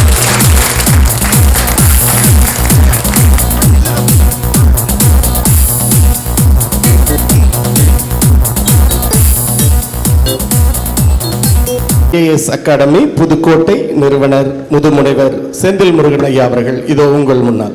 கதிர்விடித்து புலம்பு விழ, கடல் கொதித்து சூடேற, முதுமை மிகு நிலப்பரப்பில் முதல் பரப்பு தோன்றிவிட, நதி வருமுன் மணல் வருமுன் நலம் வளர்த்த தமிழனங்கே உன்னை வணங்குகிறேன் என்று பெருமகனார் கண்ணதாசன் அவர்கள் தமிழை வணங்கி அதே வரிகளோடு நானும் தமிழை வணங்கி மாற்றம் எனது மானிட தத்துவம் என்று தன்னுடைய கொள்கையை இந்த தமிழ் மண்ணிற்கு மட்டுமல்ல உலகிற்கும் பறைசாற்றிய கவிதை உலகின் ஆசான் ஐயா கண்ணதாசன் அவர்களையும் அவரது புதல்வர் உள்ளிட்ட அவையினர் அனைவரையும் வணங்கி, கவியரசு என்று பட்டம் இதுவரை தமிழகத்தில் 3 நபர்கள் பெற்றிருக்கிறார்கள் நான் அறிந்தவரை. ஒன்று கவியரசு முடியரசன், மற்றொன்று கவியரசு வேங்கடாச்சலனார். இருந்தாலும் கவியரசு என்று சொன்னால் முடியரசனை தாண்டி வேங்கடாச்சலனாரை தாண்டி நம்முடைய அனைவருடைய மனதிலும் அடுத்த வினாடியே நாம் ஒரு பெயரை பதிவு செய்வோம் என்று சொன்னால் அது மரியாதைக்குரிய ஐயா கண்ணதாசன் அவர்களுடைய பெயர்தான் என்பது தமிழ் உலகத்தின் மிக பெரும் பெருமை. கண்ணதாசன் ஐயா அவர்கள் பிறந்தது சிவகங்கை மாவட்டம் சிறுகூடல்பட்டி என்று சொல்வார்கள். ஆனால் சிவகங்கை மாவட்டத்திலிருந்து நீங்கள் பயணிக்க வேண்டும் என்று சொன்னால் 2.5 மணி நேரம் பயணம். அது புதுக்கோட்டை மாவட்டத்தினுடைய எல்லையை ஒட்டிய பகுதி. மாவட்டத்தின் அடிப்படையில் அது சிவகங்கை மாவட்டமே அன்றி நான் பிறந்த புதுக்கோட்டையிலிருந்து வெறும் 25 கிலோமீட்டரில் தான் அவரது பிறந்த மண் இருக்கிறது. அவரது பிறந்த மண்ணிலிருந்து வந்திருக்கிறேன் என்ற பெருமையோடு உங்களோடு பேச தொடங்குகிறேன். முடியரசன் சொல்வார், யார் கவிஞன்? காசுக்கு பாடுபவன் கவிஞன் அல்லன். கைமாறு விளைந்து புகழ் பெறுதல் வேண்டி மாசற்ற கொள்கைக்கு மாறாய் நெஞ்சை மறைத்து விட்டு பாடுபவன் கவிஞன் அல்லன். தேசத்திற்கும் தன் இனத்திற்கும் தாழ்த்தி பாடுபவன் கவிஞன் அல்லன். மீசைக்கும் கூழுக்கும் ஆசைப்பட்டு மேல் விழுந்து பாடுபவன் கவிஞன் அல்லன். ஆட்சிக்கும் அஞ்சாமல் யாவரேனும் ஆள்கை என துஞ்சாமல் தனது நாட்டின் மீட்சிக்கு பாடுபவன் கவிஞன் ஆவான். மேலோங்கு கொடுமைகளை காணும் போது காட்சிக்கு புலியாகி கொடுமை மால கவிதைகளை பாய்ச்சுபவன் கவிஞன் ஆவான் என்று முடியரசன் சொல்லுவார். அந்த இலக்கணமே கவியரசு கண்ணதாசனை அடிப்படையாக கொண்டுதான் எழுதப்பட்டது என்பது நாம் அனைவரும் உள்வாங்கிக் கொள்ள வேண்டிய ஒன்று. ஆட்சிக்கும் அஞ்சாமல் யாவரேனும் ஆள்கை என துஞ்சாமல் இந்த நாட்டின் மீட்சிக்காக கொடுமைகளை காணும் போது அதை கவிதை வரிகளாக பாய்ச்சியவர் நம்முடைய கவியரசு கண்ணதாசன் அவர்கள். யார் தமிழ் உலகத்தின் தலை சிறந்த கவிஞர்களாக பெயரெடுக்க முடியும்? கவிதை என்ற இந்த பொருண்மை இன்று பலராலும் எழுதப்பட்டுக் கொண்டிருக்கிறது. நீங்கள் அனைவரும் அறிவீர்கள். பேனா எடுத்தவெல்லாம் இப்ப கவிஞன். மரபு கவிதையில் தோய்ந்து மரபு கவிதையினுடைய விதிகளை மீறி எவன் ஒருவன் புது கவிதை எழுதுகிறானோ அவன்தான் உண்மையாக கவிஞனாக ஏற்றுக்கொள்ள தகுதியுடையவன். நன்றாக புரிந்து கொள்ள வேண்டும். தமிழ்ச்செம்மல் விருது பெற்ற ஐயா அவர்கள் மேடையில் இருக்கிறார். அதனால் அவருக்கு நன்றாக தெரியும். மரபை முதன்மையாக கற்றுக்கொள்ள வேண்டும். வெண்பா எழுத தெரியுமா? ஆசிரியப்பா எழுத தெரியுமா? விருத்தம் எழுத தெரியுமா? அதற்கான வாய்ப்பாடுகள் என்ன? அதனுடைய பொறுமைகள் என்ன? அதையெல்லாம் தெரிந்து கொண்டு அதிலிருந்து எவன் ஒருவன் அந்த கவிதையை மீறுகிறானோ, பாரதி போல. பாரதி புது கவிதைக்கு வித்திட்டவன் என்று சொல்கிறோம். பாரதி போல இலக்கண அறிவு தோய்ந்தவன் தமிழ் உலகத்தில் காண முடியாது. உதாரணமாக சொன்னால் நம்ம எல்லாரும் பெருமையா சொல்லுவோம், யாமறிந்த மொழிகளிலே தமிழ் மொழி போல் இனிதாவது எங்கும் காணோம்னு பேர் சொல்லிடுவோம். அதிலே கவனிச்சு பாருங்களேன், யாமறிந்த மொழிகளிலே தமிழ் மொழி போல்னு முதவரியில் வரும். இனிதாவது எங்கும் காணோம்னு இகரத்தை கீழே கொண்டு வந்துருப்பாங்க. ஏன்னா யாகாரத்திற்கும் இகரத்திற்கும் மோனை வரலாம்ன்ற நுணுக்க யாப்புலக்கணத்தை தெரிஞ்சவன் பாரதி. அதே போல யாமறிந்த புலவரிலே கம்பனை போல் வள்ளுவர் போல் சொல்லிட்டு இளங்கோவை போல் யாகாரத்துக்கு இகரத்தை மோனையாக வச்சவன் பாரதி. இப்படி தமிழில் புலமை தோய்ந்தவன், இலக்கணத்தில் புலமை தோய்ந்தவன் பாரதி. அவன் எழுதிய பாஞ்சாலி சபதம் என் சீர் ஆசிரிய விருத்தத்தால் பிறளாமல் எழுதப்பட்ட ஒரு இலக்கியம். அவன் மரபை மீறி எழுதியது புதுக்கவிதை. ஓர் என்ற சொல், ஒரு என்ற சொல் எங்கு இடம்பெற வேண்டும் என்பது நீங்கள் அறிவீர்கள். ஓர் அழகான முதல் எழுத்து ஆ, ஆ, ஆ, ஈ, ஈ என்ற உயிரெழுத்துகள் வந்தால் அதற்கு முன்பு ஓர் போட வேண்டும். இல்லைன்னா ஒரு தான் போடணும். ஒரு வருஷம் எழுதலாம், ஓர் வருஷம் எழுதக்கூடாது, ஓர் ஆண்டு தான் எழுதணும். ஆவண்ணா வந்துருச்சுன்னா இங்க ஓர் தான் போடணும். இது மரபு. ஆனா பாரதி எல்லோரும் ஓர் குளம்னு எழுதியிருப்பான். ஓர் குளம்னு எழுதவே கூடாது, இலக்கண விதிப்படி தப்பு. ஆனா பாரதி இலக்கணத்தை மீறி எழுதினா அவனுக்கு இலக்கணம் தெரிந்து கொண்டு இலக்கணத்தை மீறி எழுதி, இது புதுக்கவிதையினுடைய வளர்ச்சி நிலையின் அடிப்படை. மரபை உடைப்பது புதுக்கவிதை. ஆனால் பாரதி மரபை தெரிந்து கொண்டு மரபை உடைத்தான். அதே வழியை பின்பற்றியவர் கண்ணதாசன் என்பதை நாம் முழுமையாக தெரிந்து கொள்ள வேண்டும். தொடர்ந்து நம்முடைய நெமிலி ஊராட்சி ஒன்றிய பெருந்தலைவர் மதிப்பிற்குரிய திரு பே. வடிவேலு ஐயா அவர்களை சிறப்புரையாற்ற உங்களுடைய கைத்தட்டலுக்கு மத்தியிலே அன்போடு அழைக்கின்றோம். கவியரசு கண்ணதாசன் அவர்களுடைய 98வது பிறந்த நாள் விழா, பன்னாட்டு அன்னையர் தினத்தை முன்னிட்டு விருது வழங்கும் விழா, தமிழறிஞர்களுக்கு கவியரசு கண்ணதாசன் விருது வழங்கும் விழா ஆகிய 3 நிகழ்ச்சிகளை இணைத்து முப்பெரும் விழாவாக நடத்தி கொண்டிருக்கின்ற நெமிலி கவியரசு கண்ணதாசன் தமிழ் வளர்ச்சி அறக்கட்டளையினுடைய தலைவர், தமிழ் இயக்கத்தினுடைய நெமிலி ஒன்றிய கழக செயலாளர் கிருஷ்ணமூர்த்தி ஆசிரியர் அவர்களே, நான் பேச மாட்டேன்னு சொன்னேன். ஏன்னா நாங்கள் பல்வேறு நிகழ்ச்சிகளில் பேசியிருக்கிறோம். அரசியல் நிகழ்ச்சி, பொது நிகழ்ச்சி, அரசு நிகழ்ச்சிகள்லாம் பேசியிருக்கிறோம். இதை விட அதிகமான கூட்டம், ஒரு 4000-5000 பேர் இருந்தால் கூட கொஞ்சம் தைரியமாக பேசிடுவோம். ஆனால் இந்த நிகழ்ச்சிக்கு வந்ததுலேருந்து கொஞ்சம் நடுக்கம் நம்மளை அறியாமல் இருக்குது. என்னென்னு கேட்டால், மேடையில் வீட்டிருக்கிறவங்களும் தமிழ் அறிஞர்கள், தமிழில் புலமை பெற்றவர்கள். இப்போது முன்னாடி பேசின சார் அவர்கள் கூட ரொம்ப அருமையாக இலக்கண இலக்கியத்தை பற்றியெல்லாம் நிறைய எடுத்து சொன்னாங்க. நாமளும் தமிழில், நானும் கொஞ்சம் நல்லா படிப்பேன். ஏன்னா தமிழில் 98 மார்க் எடுத்தேன் நான் 10th 12th படிக்கிறப்போ. தமிழ் மேலே ரொம்ப ஆர்வம் பட்டு இருந்தாலும் ஒரு நடுக்கும். ஏன்னா மேடையில் இருக்கிறவங்க தான் ரொம்ப புலமை வாய்ந்தவன்னு பார்த்தா, எதிரில் உட்காந்துக்கிறவங்களும் பார்த்தாலும் கொஞ்சம் நடுக்கமாக தான் இருக்குது. ஏன்னா நமக்கு தமிழ் சொல்லிக் கொடுத்த ஆசிரியர் பெருமக்கள், ஒழுக்கத்தை சொல்லிக் கொடுத்த ஆசிரியர் பெருமக்கள், பெரியவர்கள்லாம் உட்காந்துருக்கீங்க. ஆகையால் கொஞ்சம் லைட்டாக தடுமாற்றமாக தான் இருக்குது. இருந்தாலும் இந்த மாதிரி ஒரு நல்ல நிகழ்ச்சியில் கலந்து கொள்வதற்கு ஒரு வாய்ப்பு வழங்கிய, நிகழ்ச்சி ஏற்பாடு செஞ்ச அனைத்து நல்ல உள்ளவர்களுக்கும் நான் மீண்டும் ஒரு முறை நன்றி சொல்லி கடமைப்பட்டுக்கிறேன். கவிஞர் கண்ணதாசன் சொன்னாவே அவரை பற்றி பேசுறதுக்கு கூட ஒரு தகுதி வேணும்னு நினைக்கிறேன். ஏன்னா கிட்டத்தட்ட 4000க்கும் மேற்பட்ட கவிதைகள் எழுதியிருக்காரு, 5000க்கும் மேற்பட்ட பாடல்களை எழுதியிருக்காரு, தமிழ்நாடு அரசினுடைய அரசவை கவிஞராக இருந்திருக்கிறாரு, சாகித்ய அகாடமி விருது வாங்கியிருக்காரு. அவரை பற்றி சொல்லிகிட்டே போகலாம். அதனால் உங்களுக்கும் தெரியும், இங்கே இருக்கிற அனைவருக்கும் அவரை பற்றி புகழ் தெரியும். அவருடைய பெயரில் ஒரு நல்ல அமைப்பை உருவாக்கி நம்முடைய பகுதிகளை தமிழ் வளர்ச்சிக்காக அரும்பாடுபட்டு கொண்டிருக்கின்ற உங்கள் அனைவருக்கும் வயதில் சிறியவனாக இருந்தாலும் இந்த பாராட்டுதலையும் வாழ்த்துக்களையும் தெரிவித்து கொண்டு, உங்களுடைய சமூக பணியாக இருக்கட்டும், நம்ம பகுதியில் இருக்கிற பொதுமக்களுடைய வளர்ச்சிக்கும் நம்முடைய தமிழ் மொழிக்கும் வளர்ச்சிக்கும் உறுதுணையாக இருப்பீங்கன்னு சொல்லிக்கொண்டு, உங்களோடு சேர்ந்து சொல்லுவாங்களே பூவோடு சேர்ந்த நாரும் மணக்கின்ற மாதிரி உங்களோடு சேர்ந்து நாங்களும் இந்த நிகழ்ச்சியிலையும் உங்களுடைய செயல்பாடுகளையும் உறுதுணையாக இருப்போம் என்பதை இந்த நேரத்தில் தெரிவித்துக்கொண்டு, நல்ல வாய்ப்பு ஒன்றிய குழு திரு பே. வடிவேலு ஐயா அவர்களுக்கு நன்றி. தொடர்ந்து நெமிலி பேராட்சியினுடைய தலைவர் திருமதி ரேணுகா தேவி சரவணன் அவர்களை, முதலாவதாக எனக்கு பாடம் கற்றுத்தந்த என்னுடைய ஆசிரியர் குமரவேல் சாருக்கு என்னுடைய வணக்கத்தை தெரிவித்துக் கொள்கிறேன். ஞாபகம் இருக்கான்னு தெரியலைங்க சார், என்ன 7th ஸ்டாண்டர்டில் எனக்கு கிளாஸ் டீச்சராக வந்தாங்க எனக்கு. இரண்டாவதாக நான் இன்று இந்த மேடையில் நின்று பேசுகிறேன்னா அதுக்கு முக்கிய காரணம் என்னுடைய மாமனார் மற்றும் பெருந்தலைவரான வடிவேலன் அவர்களுக்கும் என்னுடைய வணக்கத்தை தெரிவித்துக் கொள்கிறேன்.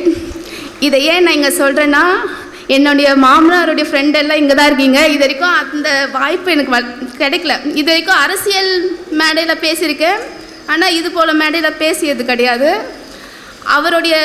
அவர் பார்த்திங்கன்னா ஒரு சிம்பிள், எங்கே இப்போ கூட பாருங்கள் எங்கன்னா ஓடி ஓடி வேலை செஞ்சிட்ருப்பார். ஏதாவது நீங்கள் கூட ஒரு சின்ன ஒரு வேலை கொடுத்தா கூட அதை முடித்து, அவருக்கு என்னென்னா அதை முடித்து வச்சுட்டு சைன் போட்டு நான் வச்சுட்டா தான் அவருக்கே தூக்கம் வரும். கொடுத்தவங்களுக்கு கூட கொஞ்சம் சரி அவர்கிட்ட ஒப்படைச்சிட்டோன்ட்டு ஒரு இதில் இருப்பாங்க, ஆனால் அவருக்கு தூக்கம் வராது. அந்த வேலை முடிகிற வரைக்கும் அவருக்கு தூக்கம் வராது. ஆனால் அதே போல் பெருமையும் எதுக்கும் பெருமை காமிச்சிக்க மாட்டார், முன்னாடியும் வர மாட்டார் நான் இதெல்லாம் பண்ணன்ட்டு. அதுபோல் நெக்ஸ்ட்டு வந்து பார்த்திங்கன்னா கவியரசு கண்ணதாசன் அவரே ரொம்ப வயசானவர் நினச்சேன். ஆனால் அவருடைய மகன் வந்து பார்த்திங்கன்னா எங்கே தான் இருக்காங்க. நான் வந்து என்ன நினச்சிட்டு வந்தேன்னா ரொம்ப வயசானவராக இருப்பாங்க அப்படின்னு நினச்சிட்டு வந்தேன். ஆனால் ரொம்ப எங்கே இருக்கீங்க சார். நன்றி, வணக்கம். அடுத்ததாக இது வந்து எங்களுடைய குடும்ப நிகழ்ச்சின்னு சொல்லலாம். ஏன்னா என்னுடைய மாமனார் வந்து கிருஷ்ணமூர்த்தி அங்கிளுக்கு ஃப்ரெண்டு. அது மட்டும் இல்லாமல் எங்களுக்கு வந்து தமிழ் மீது ரொம்ப பற்று இருக்குது. இப்போது பார்த்திங்கன்னா இவங்க பேசுகிற மாதிரி நானும் வந்து கோர்வையாக பேசணுன்னு ட்ரை பண்ணுறேன், உட்காந்துட்டு தமிழில் கோர்வையாக வரணுன்ட்டு. ஆனால் என்னால் பேச முடியல. அதுக்கு காரணம் என்னென்னா, நாங்கள் காலேஜ் படிக்கும்போதும் சரி, ஸ்கூல் படிக்கும்போதும் சரி, தமிழ் பேசினா ஏதோ சீப்பாக நினைப்பாங்களோ. காலேஜ் போனால் ஃபைன் போடுவாங்க. ஸ்கூலில் இங்கிலீஷ் தான் பேசணும், தமிழ் பேசக்கூடாதுன்னுவாங்க. இங்கிலீஷில் கூட பேசிடலாம், தமிழில் தான் பேச முடியலன்றது இங்கே வந்து நின்றுட்டு தான் உதறுது. நான் தமிழ் நம்மளுடைய தாய்மொழி தமிழ் வரலையேன்னுட்டு. அதனால் வந்து இப்போது இது போல் ஒரு ஃபங்க்ஷன் வந்து இந்த பள்ளி கரஸ்பாண்டன்ட் சாருக்கே ஒரு ரிக்வெஸ்ட் கொடுத்துக்கிறேன். இது வந்து ஸ்கூலில் இருக்க மாணவர்களுக்கு ரீச் ஆகணும் இந்த ஃபங்க்ஷன். இது பாருங்களேன், நீங்கள் எங்கேருந்தோலாம் கூப்பிட்டு வந்திருக்காங்க பெரிய பெரிய கவிஞர்லாம். அதெல்லாம் வந்து மாணவர்களுக்கு ரீச் ஆகணும்னு நான் கேட்டுக்கொள்கிறேன். அதனால் உங்களுடைய பிடி பீரியட்லாம் கட் பண்ணிவிட்டு அந்த பீரியட் அப்போ இதை கொஞ்சம் சேர்த்துக்கோங்க. ஏன்னா இது ஒரு 20-30 பேரோட மறைந்துற நிகழ்ச்சி கிடையாது. இது வந்து எல்லா மாணவர்களுக்கும் அது போய் சேரணும்னு கேட்டுக்கொள்கிறேன். நன்றி, வணக்கம்.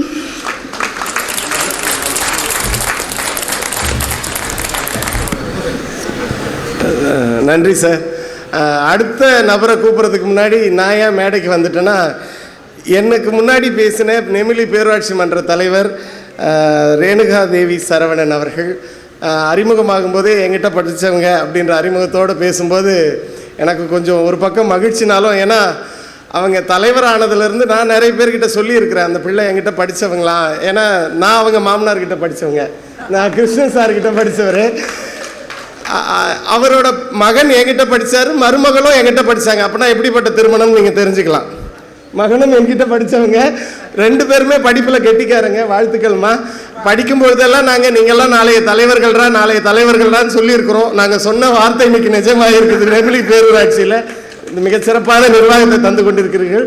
உங்களுடைய நிர்வாகம் மென்மேலும் சிறக்க வாழ்த்துக்களை சொல்லி, அடுத்து நம்ம எல்லாம் மகிழ்விப்பதற்காக திருவண்ணாமலையிலிருந்து வருகை தந்திருக்கக்கூடிய மிக அற்புதமான பாடகர், கவியரசு பாடல்களில் மக்கள் பெரிதும் விரும்புவது காதல் பாடல்களே என்ற தலைப்பிலே அவர் நிகழ்ச்சியை நடத்த இருக்கிறார். முன்னதாக நம்மை மகிழ்விக்க இங்கே அற்புதமான பாடல்களை தர வருகிறார். உங்களுடைய பலத்த கைத்தட்டலுக்கு மத்தியிலே திரு சு மோகன் ஐயா அவர்கள், திருவண்ணாமலை ஐயா அவர்களுக்கு விழா குழுவினர் சார்பில் கொண்டாடை பூர்த்தி சிறப்பு செய்யப்படுகிறது.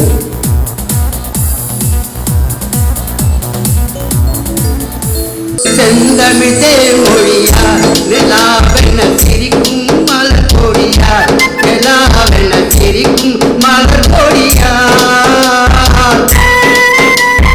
பைங்கை நீரில் படரசம் தருமார் பருகிட தலை குனிவார். அவள் செந்தமிழே மொழியார் நிலாவென சிரிக்கும் மலர் கொடியார், நிலாவென சிரிக்கும் மலர் கொடியார், இதழில் பழரசம் தருவார் பருகிட தலை குனிவார்.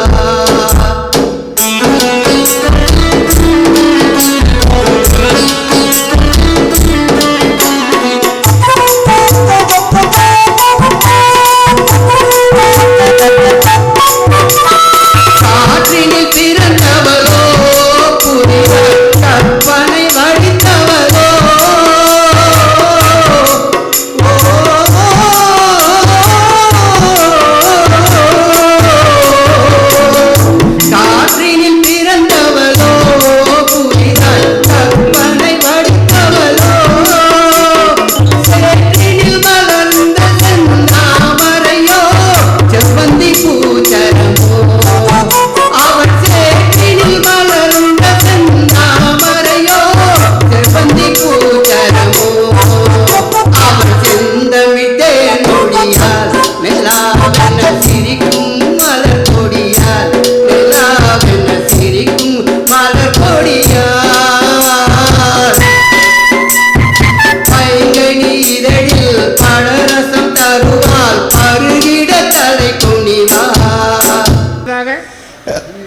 இயக்கம் ராணிப்பேட்டை மாவட்ட செயலாளர் திரு இனியவன் என்கிற சங்கரன் ஐயா அவர்களை விழா குழுவினர்கள் சார்பில் பொன்னாடை பொருத்தி அன்போடு வரவேற்கின்றோம். அனைவருக்கும் காலை வணக்கம். 1981ஆம் ஆண்டு என்னுடைய 18வது வயதில் +2 படிக்கும்போது நான் எழுதிய முதல் கவிதை மறைந்து விட்டாயா முத்தையா என்று. அதை என்னுடைய தமிழாசிரியருக்கு காண்பித்து நிறை குறைகளை பெற்று பாராட்டு பெற்று தமிழ் பணி அன்றிலிருந்து இருந்தாலும் ஒரு கால சூழ்நிலை வரும்போது 2015ஆம் ஆண்டு சோளிங்கர் தமிழ்ச்சங்கம் என்ற ஒரு புதிய அமைப்பை உருவாக்கி நம்முடைய விஐடி வேந்தர் ஐயா வேந்தர் விஸ்வநாதன் அவர்களால் துவங்கப்பட்டு இப்பொழுது அவர் ஒரு தமிழ் இயக்கம் என்ற புதிய அமைப்பை 100 ஆண்டுகளுக்கு முன்னால் மறைமலையடிகள் துவக்கிய அந்த தமிழ் இயக்கத்தை பல்வேறு காரணங்களால் தொய்வு ஏற்பட்டு இன்றைக்கு அதை புதுப்பித்து உலகம் முழுவதும் அந்த தமிழ் இயக்கத்தையும் இந்தியா முழுவதும் தமிழ் உறுப்பாக தமிழ்நாட்டில் பல்வேறு பணிகளை செய்து வருகின்றார். அப்படிப்பட்ட வேந்தர் அவர்கள் எங்களுடைய தமிழ் பணியை பாராட்டி தமிழ் இயக்கம் என்ற அமைப்பிற்கு வேலூர் மாவட்ட செயலாளராக என்னை நியமித்தார். மாவட்டம் பிரிந்தவுடன் ராணிப்பேட்டை மாவட்ட செயலாளராக என்னை நியமித்து எங்களால் முடிந்த பல்வேறு பணிகளை செய்து வருகிறோம். அதில் நம்முடைய ஐயா கிருஷ்ணமூர்த்தி அவர்கள் நெமிலி ஒன்றிய தமிழிக்க செயலாளர் இருக்கிறார். நம்முடைய தமிழ் செம்மல் விருது பெற்று இன்றைக்கு சிறப்பாக தமிழ் பணி செய்து வரும் ஐயா ஆற்காடு ஜோதி அவர்கள் தமிழ் செம்மல் விருது பெற்றார். அவர் எங்களுடைய தமிழ் இயக்கத்தினுடைய மாவட்ட பொருளாக இருந்து எங்களை வழி நடத்துகிறார். இந்த பகுதியிலே பல்வேறு உறுப்பினர்களை தமிழ் இயக்கத்துக்கு சேர்த்து கிருஷ்ணமூர்த்தி ஐயா அவர்களும் கிருஷ்ணன் ஐயா அவர்களும் இன்னும் மற்ற வேத ஐயா மற்ற அனைத்து உறவுகளும் எங்களுக்கு தமிழ் இயக்க பணியில் மிகவும் சிறப்பாக உதவி செய்து வருகிறார்கள். இந்த நிகழ்ச்சிக்கு ஐயா ராமசாமி கண்ணதாசன் அவர்களை சந்திக்க நான் தேதி வாங்கும்போது என்னை அழைத்தார். சந்தர்ப்ப சூழ்நிலை வர முடியவில்லை. இன்றைக்கு அவரை நான் நேரில் பார்த்தேன். ஏற்கனவே காந்தி கண்ணதாசன் அவர்களையும் மற்ற புதவர்களை நான் அந்த அலுவலகத்தில் புத்தக வாங்கும்போது சந்தித்திருக்கிறேன். அப்படிப்பட்ட ஐயா அவர்களுக்கு கண்ணதாசனை பற்றி ஒரு சொல்ல வேண்டுமென்றால், தமிழ் வேறு ஒரு நடையில் இருந்ததை மடைமாற்றி திரைப்பட பாடல்கள் மூலம் பல்வேறு சாதனை பாடல்களும் சோதனை பாடல்களும் தத்துவ பாடல்களையும் தமிழ் மக்களுக்கு உச்சரிக்கும் வகையில் அவர்கள் கேட்கும் வண்ணம் அவர்கள் கஷ்டத்தை புரிந்து அந்த கஷ்டத்துக்கு மருந்தாக அந்த பாடல்களை உருவாக்கி தமிழ் மக்களை ஒரு மடைமாற்றி ஒரு புதிய கவிஞனாக இன்றைக்கும் 1000 கவிஞர்கள் வந்தாலும் கவிஞர் என்றால் அவர் கண்ணதாசன் தான், கவியரசு என்றாலும் கண்ணதாசன் தான். அப்படி ஒரு பெயரை கொண்டாடி கண்ணதாசனுடைய வரலாறு வாழ்ந்து வருகிறது. அவர் நம்மை விட்டு மறையவில்லை. 98 ஆண்டுகள் பிறந்த நாள் கொண்டாடினாலும் 100ஆண்டு விழாவை தமிழக அரசு சிறப்பாக கொண்டாட வேண்டும். ராணிப்பேட்டை மாவட்ட தமிழ் இயக்கத்தின் சார்பில் நம்முடைய ஐயா டாக்டர் ராமசாமி கண்ணதாசன் ஐயா அவர்களுக்கு சிறப்பு செய்யப்படுகிறது.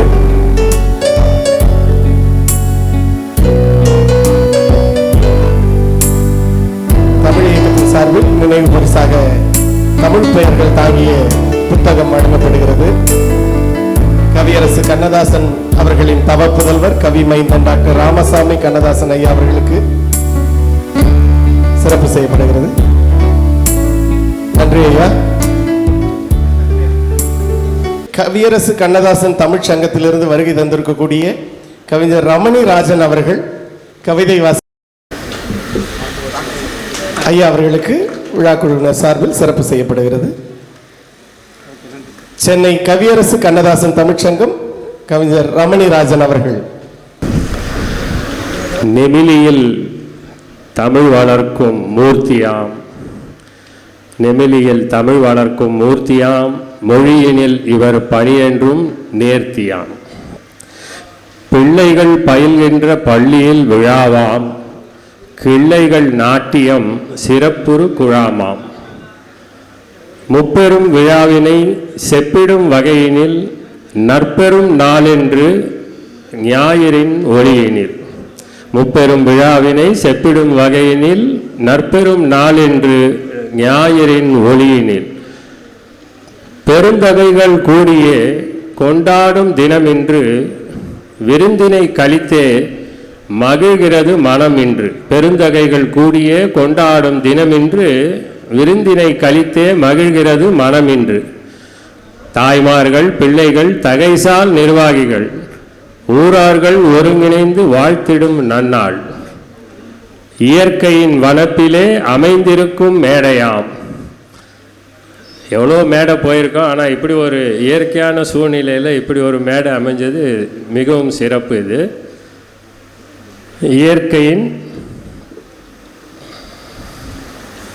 இயற்கையின் வனப்பிலே அமைந்திருக்கும் மேடையாம். பசுமையை போற்றுதலே இன்றைய தேவையாம். எல்லா இடத்துலையும் மரத்தை அழிச்சிட்டு ரோடு போட்டுட்டு இருக்கிறாங்க. அந்த நேரத்தில் இப்படி ஒரு மரம் சூழ்ந்து பச்சை பசுமையோடு இருக்கிறது பார்க்குறதுக்கே ரம்மியமாக இருக்குது. இயற்கையின் வனப்பிலே அமைந்திருக்கும் மேடையாம். பசுமையை போற்றுதலே இன்றைய தேவையாம். கவியரசின் திறமைகளை போற்றிட கூடியுள்ளோம். புவியரசன் இவனென்றே புலகாங்கிதம் அடைகின்றோம். கவியரசின் திறமைகளை போற்றிட கூடியுள்ளோம். புவியரசன் இவனென்றே புலகாங்கிதம் அடைகின்றோம். வறட்சிகள் இன்றியே தமிழினை கையாண்டு புரட்சிகள் செய்தவன் பெருங்கவி கண்ணதாசன். வறட்சிகள் இன்றியே தமிழினை கையாண்டு புரட்சிகள் செய்தவன் பெருங்கவி கண்ணதாசன். தற்பெருமை சிறிதுமின்றி எக்கணமும் தமிழுக்கென்று கற்பனையின் ஊற்றெனவே வாழ்ந்தவனே கவியரசன். இப்பொழுது ஒரு கவிஞனுக்கு தப்பாமல் பிறந்தேதான் கற்பதனில் ராமசாமி மருத்துவரானார் சிறந்தேதான். இப்படி ஒரு கவிஞனுக்கு தப்பாமல் பிறந்தேதான் கற்பதனில் ராமசாமி மருத்துவரானார் சிறந்தேதான். மலர்ந்தும் மலராத பாதி மலர் போல வளரும் விழிவண்ணமே, வந்து விடிந்தும் விடியாத காலை பொழுதாக விளைந்த கலை எண்ணமே. மலர்ந்தும் மலராத பாதி மலர் போல வளரும் விழிவண்ணமே, வந்து விடிந்தும் விடியாத காலை பொழுதாக விளைந்த கலை எண்ணமே. நதியில் விளையாடி கொடியில் தலை சீவி நடந்த இளம் தென்றலே, பலர் பொதிகை மலை தோன்றி மதுரை நகர் கண்டு பொலிந்த தமிழ் மன்றமே. மலர்ந்தும் மலராத பாதி மலர் போல வளரும் விழிவண்ணமே, வந்து விடிந்தும் விடியாத காலை பொழுதாக விளைந்த கலை எண்ணமே. சங்கத்தினுடைய தலைவர் மதிப்பிற்குரிய நெல்லை கவிஞர் சுப்பையா ஐயா அவர்களை பேசுமாறு அன்போடு அழைக்கின்றோம். அகவை முதிர்ந்த தமிழறிஞர் சங்கத்தின் தலைவர் நெல்லை கவிஞர் சுப்பையா ஐயா அவர்களுக்கு விழா நிறுவனர் சார்பில் சிறப்பு செய்கின்றோம்.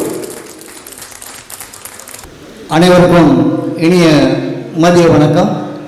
இந்த நெமிலி கவியரசு கண்ணதாசன் தமிழ் வட்டார் கட்டளின் 30 விழாவிற்கு என்னையும் அழைத்து வாழ்த்து சொன்ன ஐயா அவர்களுக்கும் மற்ற அன்பு உள்ளங்கள் அனைவருக்கும் எனது முதற்க நன்றி கலந்த வணக்கத்தை பெற்றுக்கொள்கிறேன்.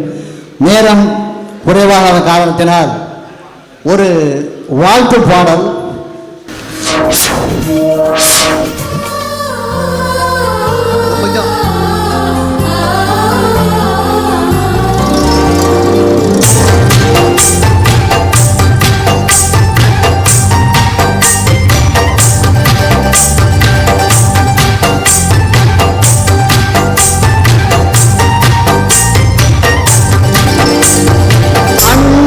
பண்பும் கொண்டவர்தான் கிருஷ்ணமூர்த்தி, ஆட்டமிக திறமை கொண்டவர்தான் நம் கிருஷ்ணமூர்த்தி. நீங்கள் வாழ்க பல்லாண்டு, வாழ்க வேண்டும் நூறாண்டு, வாழ்க பல்லாண்டு, வாழ்ந்திட வேண்டும் நூறாண்டு. நான் வணங்கும் இறைவன் அருளோடு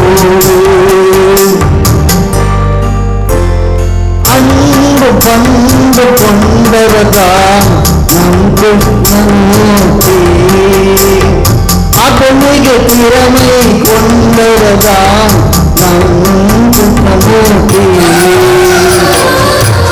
அடுத்ததாக ஐயா அவர்களுக்கு ஒரு பயனாடை. என்ன பயனாடையா? ஆமாம், நன்றிங்க ஐயா. உன்னடை இல்லை, பயனாடை. ஆமாம்.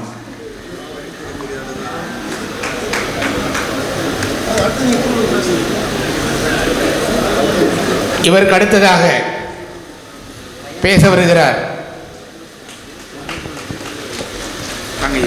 அடுத்து 2 முக்கியமான விருந்தினர்கள் பேச இருக்கிறாங்க.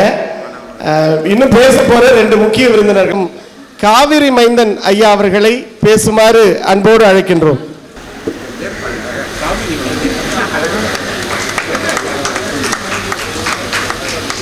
அதாவது குறிப்பாக திருமலை சேகர் சார் சொல்லணும், இந்த நிகழ்ச்சி இந்த அளவுக்கு கூடி எல்லாரும் நாங்கள்லாம் ஒன்றா வந்திருக்கோம்னாக்கா புதுக்கோட்டையில் அவர் செய்த ஒரு புரட்சி தான் சொல்லணும். அந்த நிகழ்ச்சியில் தான் நெமிலி கிருஷ்ணமூர்த்தி, நான், கண்ணதாசன் ராமசாமி எல்லாரும் ஒன்றா இணைந்தோம். அந்த இணைப்பு என்றைக்கும் தொடர்கின்ற ஒரு பெரிய தொடர் சங்கிலி போல வளர்ந்து கொண்டிருக்கிறது. அவருக்கும் இந்த நேரத்தில் நன்றி சொல்கிறோம். குறிப்பாக இருவல்லவர்கள் அந்த மாதிரி ஏதோ ஒரு படம், அது வேதா அவர்களுடைய இசையிலே உருவான இந்த படம். இந்த படத்தையும் அந்த பாட்டை பற்றி சொல்கிறதுக்கு முன்னாடி ஒரு சின்ன செய்தி சொல்கிறேன் கேளுங்க. பொதுவாக ஒரு பாடல், அதுவும் காதல் பாடல் என்றால் ஒரு பல்லவி, ஒரு சரணம், அந்த சரணத்தை ஆண் சரணம் ஒன்று இருக்கும், அப்புறம் பெண் பாடுற மாதிரி இருக்கும். இப்படி தான் வடிவமைக்கப்பட்டிருக்கும். எல்லா பாடல்களும் 99.99% காதல் பாடலுக்கான இலக்கணம் இன்றைக்கும் அன்றைக்கும் ஒரே மாதிரி தான் இருக்கும். ஆனால் இந்த ஒற்றை பாடல் மட்டும் அதுக்கு விதிவிலக்கு. அநேகமாக இங்கே உட்கார்ந்துருக்கவங்க யாருமே இந்த விதிவிலக்கை இதற்கு முன்பு இப்படி கூர்ந்து கவனித்திருக்க மாட்டீர்கள். அது என்னன்னு சொன்னால், இந்த பாடலில் 2 கூறு தான். முதல் சரணத்தில் ஆண் கேட்கக்கூடாத கேள்வியெல்லாம் பெண்ணை நோக்கி கேட்பா, பெண் அதற்கான பதிலை 2வது சரணத்தில் கொடுப்பா. பல்லவி ஒரு கேள்வி சரணம், இன்னொன்று பதில் சரணம், இவ்வளோதான் பாட்டு. நார்மலாக இருக்கக்கூடிய அந்த பல்லவி சரணம் ஆண் பெண் மாறி மாறி பாடுறதெல்லாம் கிடையாது. நான் மலரோடு தனியாக ஏன் இங்கு நின்றேன், என் மகாராணி உனைக்கான ஓடோடி வந்தேன் என்கிற பாடல் இது. நீ வருகின்ற வழி மீது யார் உன்னை கண்டார், உன் வளை கொஞ்சும் கை மீது பரிசென்ன தந்தார். உன்னை வருகின்ற வழி மீது யார் உன்னை கண்டார், உன் வளை கொஞ்சும் கை மீது பரிசென்ன தந்தார். உன் மலர் கூந்தல் அலைப்பாய அவர் என்ன சொன்னார், உன் வடிவான இதழ் மீது சுவை என்ன தந்தார், உன் வடிவான இதழ் மீது சுவை என்ன தந்தார். ஒரு ஆண் பெண்ணிடம் கேட்கக்கூடாத அத்தனை கேள்விகளையும் சரமாக தொடுத்து கேட்கிறான் ஆடவன். அதுக்கு பெண் சொல்ற பதில் இருக்கு இல்லையா? நம்ம வீட்டில் இந்த கேள்வியெல்லாம் ஒரு ஆண் கேட்டா பெண் கொடுக்கக்கூடாத விஷயத்துல எடுக்கக்கூடாத விஷயத்தெல்லாம் எடுத்து கதை முடிஞ்சிடும். ஆனால் இந்த பாடலில் உள்ள சிறப்பு கண்ணதாசனுடைய இலக்கிய செறிவு. தமிழில் அவர் எவ்வளோ படிச்சிருக்காருன்ற விஷயம். இது நலவென்பா அந்த மாதிரி நான்மடி கடிகை என்னென்னமோ சொல்கிறாங்க, நமக்கு அதெல்லாம் புரியல. ஆனால் அதெல்லாம் படித்து தெரிந்து கொள்ள முடியாத விஷயத்தை இந்த ஒற்றை பாடலில் செதுக்கி வைத்திருக்கார். இன்னும் சொல்லப்போனால் ஹிந்தி படத்திலிருந்து எடுக்கப்பட்ட ஒரு மெட்டு அப்படியே தமிழாக்கம் பண்ணுவதற்கு மொழி மாற்றம் தான், அவ்வளோதான். இந்த மெட்டையும் கூட புதுசாக போடலை, பழைய ஹிந்தி மெட்டு. அதை வேதா அவர்கள் தமிழுக்காக மாற்றி அமைக்கிறார்.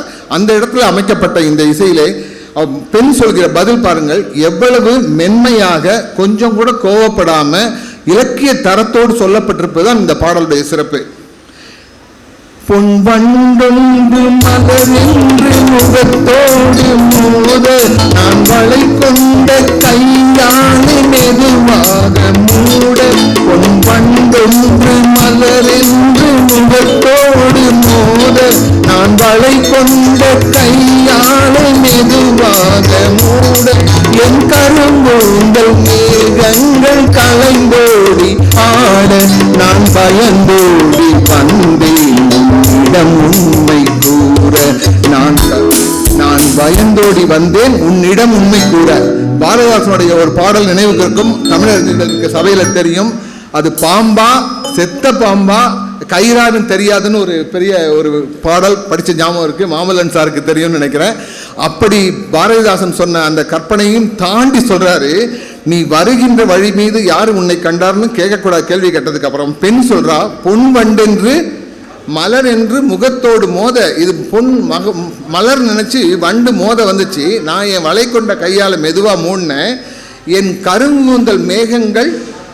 கருங்கூந்தல் கலைந்தோடி மேகங்களாக, அது மேகங்களாக திறத்தும் போது திரும்பி பார்த்தா பயமாக இருந்துச்சு. நான் ஓடி வந்து உங்கள்கிட்ட உண்மையை சொல்கிறேன் அப்படிங்கிற ஒரு இலக்கிய நயம், கற்பனை. இது கண்ணதாசனை தவிர இவ்வளவு அழகாக இலக்கியத்தை எந்த ஒரு திரைப்பாடலையும் நாம் காண முடியாது என்பதை கூறி மீண்டும் பாராட்டி நன்றி பாராட்டி வணங்கி மகிழ்கிறேன். நன்றி, வணக்கம். எமையால வந்து கோயில் கொண்ட குங்குமக்காரி,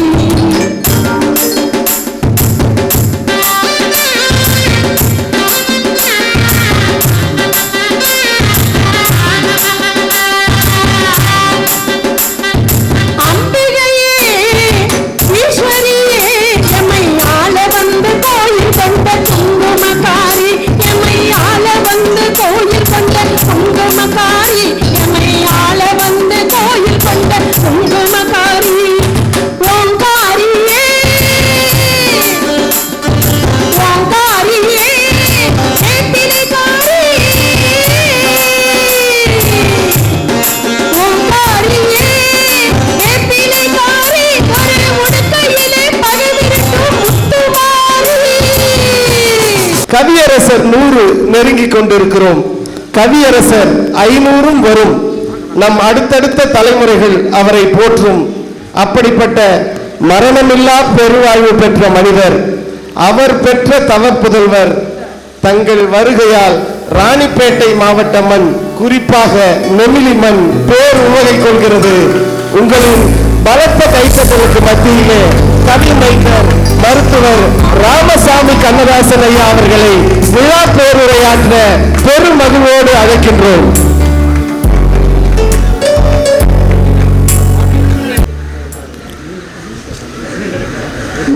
நான் பொதுவாக எழுதி வைக்காம தான் பேசுவேன், மனப்பாடமாக பேசுவேன். ஆனால் இப்போ 2-3 ஃபங்க்ஷனாக எழுதி வச்சுட்டு பேசுகிறேன். ஆனால் இவ்வளோ நேரம் தெரிஞ்ச ஆகும்னு நினச்சி நல்ல வேலை எழுதிட்டு வந்துட்டு இல்லைனா மறந்து போயிருப்பேன் நான் என்ன பேச வந்தேன்னு. மேடையில் வீற்றிருக்கும் பெரியோர்களே, அரங்கத்தில் நிறைந்திருக்கும் கவியரசு கண்ணதாசன் பக்தர்களே, உங்கள் அனைவருக்கும் முதன்கான நன்றி கலந்த வணக்கத்தினை தெரிவித்துக் கொள்கிறேன். இதில் முக்கியமாக 2 பேருக்கு நான் நன்றி சொல்லணும். ஒன்று நெமிலி கிருஷ்ணமூர்த்தி ஐயா அவர்களும் திரு வேதையா அவர்களும். ஒரு மாதத்துக்கு முன்னாடி அவங்க என்ன கிளினிக்கில் வந்து பார்த்து, நீங்கள் ஐயா நம்ம ஃபங்க்ஷனுக்கு வந்து பேசணும்னு சொன்னாங்க. எனக்கு ரொம்ப இதாக இருந்தது. அப்போ தான் ஒரு 2-3 ஃபங்க்ஷன் சிங்கப்பூர் போயிட்டு புதுக்கோட்டையெல்லாம் போயிட்டு வந்ததுனால என்னங்க நான் திருப்பி அதை பேசினேன், புதுசாக தயார் பண்ண முடியல. இல்லை சார் நீங்கள் வாங்க, நீங்கள் என்ன பேசணும் பேசுங்க, நீங்கள் எங்கள் ஃபங்க்ஷனுக்கு வரணும்னு குறிப்பாக வேதையா வந்து என்னை ரொம்ப கட்டாயப்படுத்தினார். அதனால் அந்த திரு வேதையா அவர்களுக்கும் நெமிலி கிருஷ்ணமூர்த்தி அவர்களுக்கும் முதற்கண்ண நன்றி கலந்த வணக்கத்தினை தெரிவித்துக் கொள்கிறேன். போற்றுபவர் போற்றற்றும், புழுதி வாரி தூற்றுபவர் தூற்றற்றும், ஏற்றது ஒரு கருத்தை எனது உள்ளம் என்றால் எடுத்துரைப்பேன், எவர் வரினும் நில்லேன் அஞ்சேன் என்று சொன்ன கவியரசன் மகன் நான். அப்பாவுக்கு வந்து அவரோட வாரிசுகளில் ஒருத்தராவது மருத்துவர் ஆகணும்னு ஆசை. முதல்ல என்னோட மூத்த சகோதரி சொன்னார், ஆனால் அவங்க படிக்க மாட்டேன்ட்டாங்க, இலக்கியம் படித்தாங்க.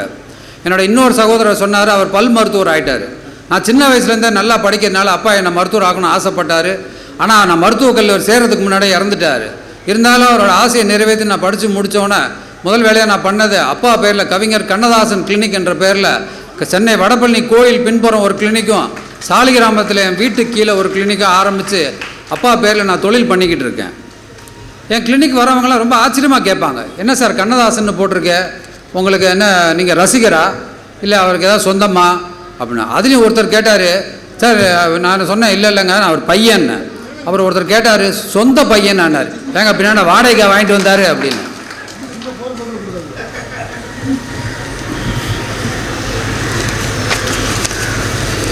அப்புறம் இதை நான் நெமிலி கிருஷ்ணமூர்த்திக்கு நான் அனுப்புனதை வந்து என்னோடய பேரை வந்து நீங்கள் கண்ணதாசன் ராமசாமி போடுங்கன்னு அதை போடாமல் விட்டுட்டாங்க. எதுக்கு நான் சொல்ல வரேன்னா, எங்கள் வீட்டில் எல்லாருமே அவங்க பேருக்கு பின்னாடி தான் கண்ணதாசனை போட்டுக்குவாங்க. ஆனால் நான் ஒருத்தன் மட்டும்தான் கண்ணதாசனை முன்னாடி போட்டுக்கினேன், கண்ணதாசன் ராமசாமி. ஏன்னா அவர் தானே எங்களுக்கு முன்னோடி. எங்களுக்கு ஐடி கார்டே கண்ணதாசன் தானே. கண்ணதாசன்லாம் நாங்கள் எங்கே இருக்கோம். இப்போ அப்பா பற்றி பேசும்போது முதல்ல ஒரு 2 விஷயங்கள் சொல்லிவிட்டு, அதாவது அவரோட பேருக்குள்ள மதிப்பும் அவருக்குள்ள மதிப்பையும் தெரிஞ்சுக்கிறதுக்காக உங்களுக்கு தெரிஞ்சுக்கிறதுக்காக சொல்கிறேன். அப்பா வந்து வழக்கமாக காலையில் ஸ்டுடியோவுக்கோ இல்லை கவிதா ஹோட்டலுக்கோ போயிட்டு பாட்டு எழுதிட்டு வருவார். வந்தோடனே மதியானத்தில் தினமும் வந்து அவருக்கு மது அருந்து பழக்கம் உண்டு. வீட்டில் தான் இருந்துவார், ஆனால் யார்கிட்டையும் இது சேர்க்க மாட்டார். கொஞ்சமாக அருந்திட்டு சாப்பிட்டுட்டு படுத்துருவார். ஏன்னா அது வந்து அவர் யோசிக்கிற நேரம். ஒரு கிட்டத்தட்ட ஒரு 2 மணி நேரம் அந்த மாதிரி உட்காந்து யோசிச்சுட்டு இருப்பார். அந்த நேரத்தில் யாரும் பக்கத்தில் போகக்கூடாது. அவருக்கு ரொம்ப கோவம் வரும். அவர் வந்து அதை யோசித்து பாட்டு யோசிப்பார். பின்னாடி போய் பாட்டு எழுதுறதுக்கு வச்சுக்குவார். அந்த மாதிரி அப்புறம் ஒரு 3:30 மணிக்கு சாப்பிட்டுட்டு படுத்துருவார். இது வந்து அவர் ரொட்டீனு. அப்புறம் ஒரு நாள் வந்து என்ன பண்ணாமல் இந்த மாதிரி அப்பா வந்து ஸ்டுடியோவுக்கு போயிட்டு பாட்டு எழுதிட்டு வீட்டுக்கு வராரு. அவர் வீட்டுக்கு வரதுனோடனே கரெக்டாக அவரோட உதவியாளர் வந்து ஏசியெல்லாம் ஆன் பண்ணி வச்சுட்டு மது வகையெல்லாம் எடுத்து வச்சுட்டு அவர் போயிடுவார். அப்பா உட்காந்து மது அருந்த ஆரம்பித்து அடுத்து ஒரு 1/2 மணி நேரத்தில் கரண்ட்டு போயிடுச்சு. அப்பாவுக்கு வந்து ஏசி இல்லாமல் இருக்க முடியாது, ரொம்ப வேர்க்கும். ஒரு 10 நிமிஷம் பார்த்துருக்காரு, என்ன பண்ணுறேன்னு தெரில. டக்குன்னு எந்திரிச்சார். அப்படியே வேஷ்டி மேலே ஒரு கட் பனியன் போட்டிருப்பார், ஒரு பெரிய சங்கிலி போட்டிருப்பார். அதோட இறங்கி செருப்பு போட்டு ரோட்டில் நடக்க ஆரம்பிச்சிட்டாராம்.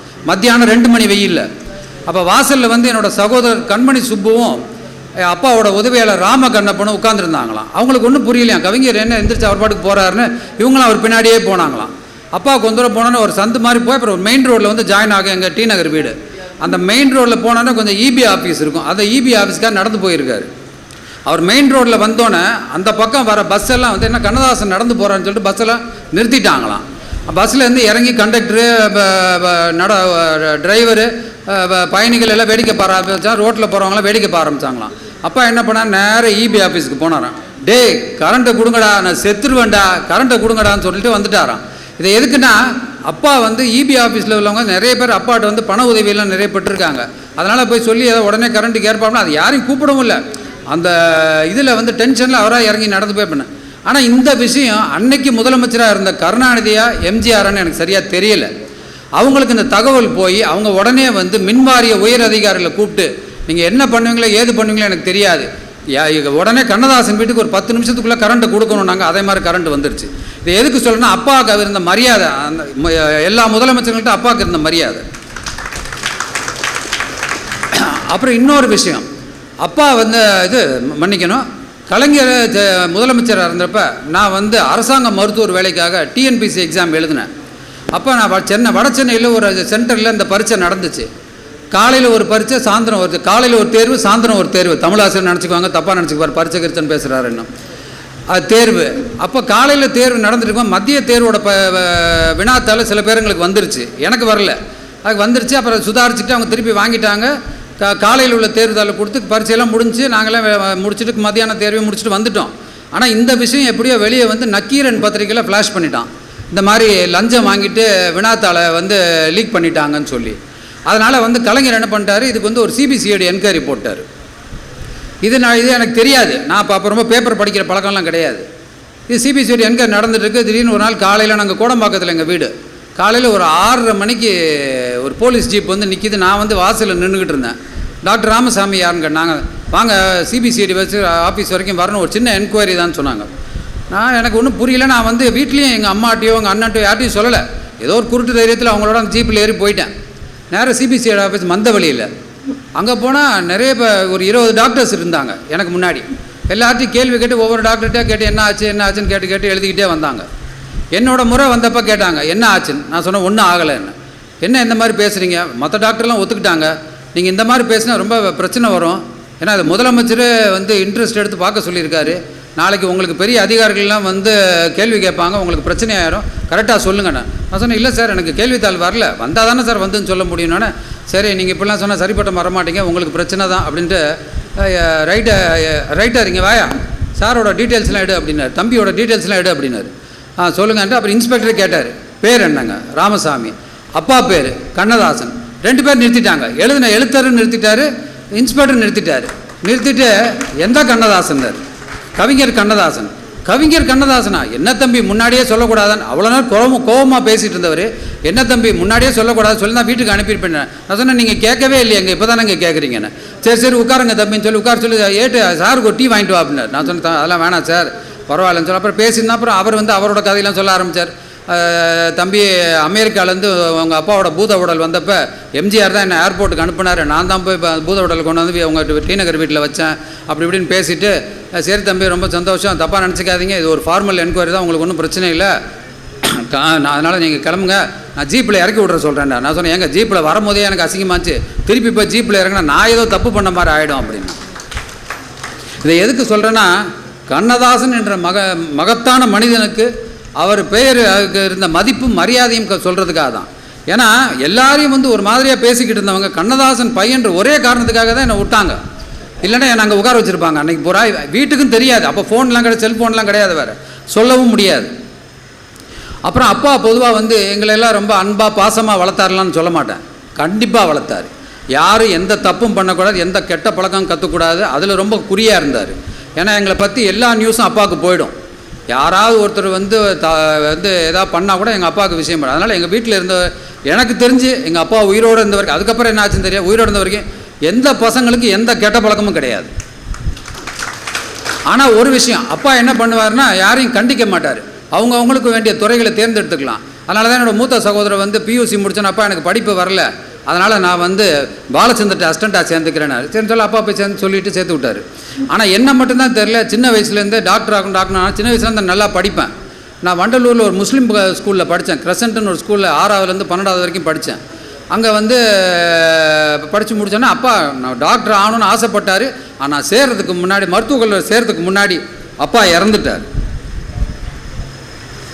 அப்புறம் அப்பாவை பற்றி பேச பொதுவாக நான் வந்து வழக்கமாக இப்போ வந்து ஒரு கவிதையை சொல்கிறது வழக்கம். அப்பாவோட அண்ணன் வந்து கண்ணப்ப செட்டியார்னு ஒருத்தர், அவரோட மகன் தான் வந்து பஞ்சு அருணாச்சலம். பஞ்சு அருணாச்சலத்துக்கு குழந்தை பிறந்துருந்துச்சு. அதை பார்க்குறதுக்காக அப்பா போகிறார்.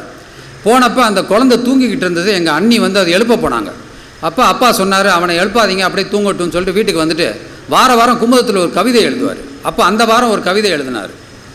அவனை எழுப்பாதீர், அப்படியே தூங்கட்டும், ஆழ்ந்த துயிலினிலே அமைதியினை காணட்டும், அன்பு குழந்தையவன், அரையாண்டு செல்வனவன், இந்த வயது நிலை இப்போது தூங்குவதே சுகமான தூக்கம்.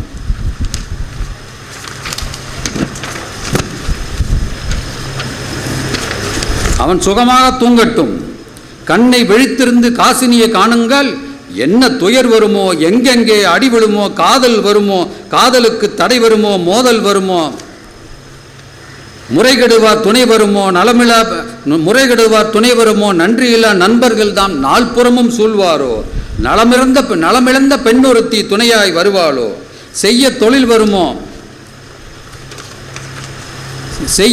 வருமோ, திண்டாட்டம்தான் வருமோ, வெயில் அழைத்து வரும் வேர்விலே நீராடி ஐயா பசி என்று அலைகின்ற நிலை வருமோ, என்ன வரும் என்று இப்போது யார் அறிவார், அவனை எழுப்பாதீர், அப்படியே தூங்கட்டும், கோடி கதியென குறையாது வந்தாலும், நாட்டு தலைவனென நல்வாழ்வு பெற்றாலும், கேட்ட பொருளெல்லாம் கிடைத்தாலும், அவன் வீட்டு மாட்டுக்கு கூட மரியாதை கிடைத்தாலும், பஞ்சனைகள் இருந்தாலும், பால் பணங்கள் உண்டாலும், சொத்துள்ள காரணத்தால் தூக்கம் பிடிக்காது, அவனை எழுப்பாதீர், அப்படியே தூங்கட்டும். பூ போல தூங்குகின்றான், பூமியிலே உள்ளதெல்லாம் பார்க்காமல் தூங்குகின்றான், பாவிகளை இன்று வரை சேராமல் தூங்குகின்றான், தெய்வத்தின் காதிலே ரகசியங்கள் பேசுகிறான், லாலிலா பாடுகின்றான், வெள்ளை மலர்முகத்தை வெள்ளி நிலா பெட்டகத்தை, வெள்ளை மலைமுகத்தை வெள்ளி நிலா பெட்டகத்தை, பிள்ளை கனியமுதை பேதையீர் எழுப்பாதீர், அவனை எழுப்பாதீர், அப்படியே தூங்கட்டும் அப்படின்னு எழுதிட்டாரு. நீங்கள் நம்ப மாட்டீங்க, அன்னைக்கு சாயந்தரமே அந்த குழந்தை இறந்து போச்சு. அப்பா அது வந்து ரொம்ப வருத்தப்பட்டார். அறம் பாடி விட்டனோ அப்படின்னு சொல்லிட்டு அதுக்கு மறுப்பு தெரிவித்து ஒரு கவிதை ஒன்று எழுதினார். நான் அதை நீங்கள் எடுத்துகிட்டு வரல. அதை நான்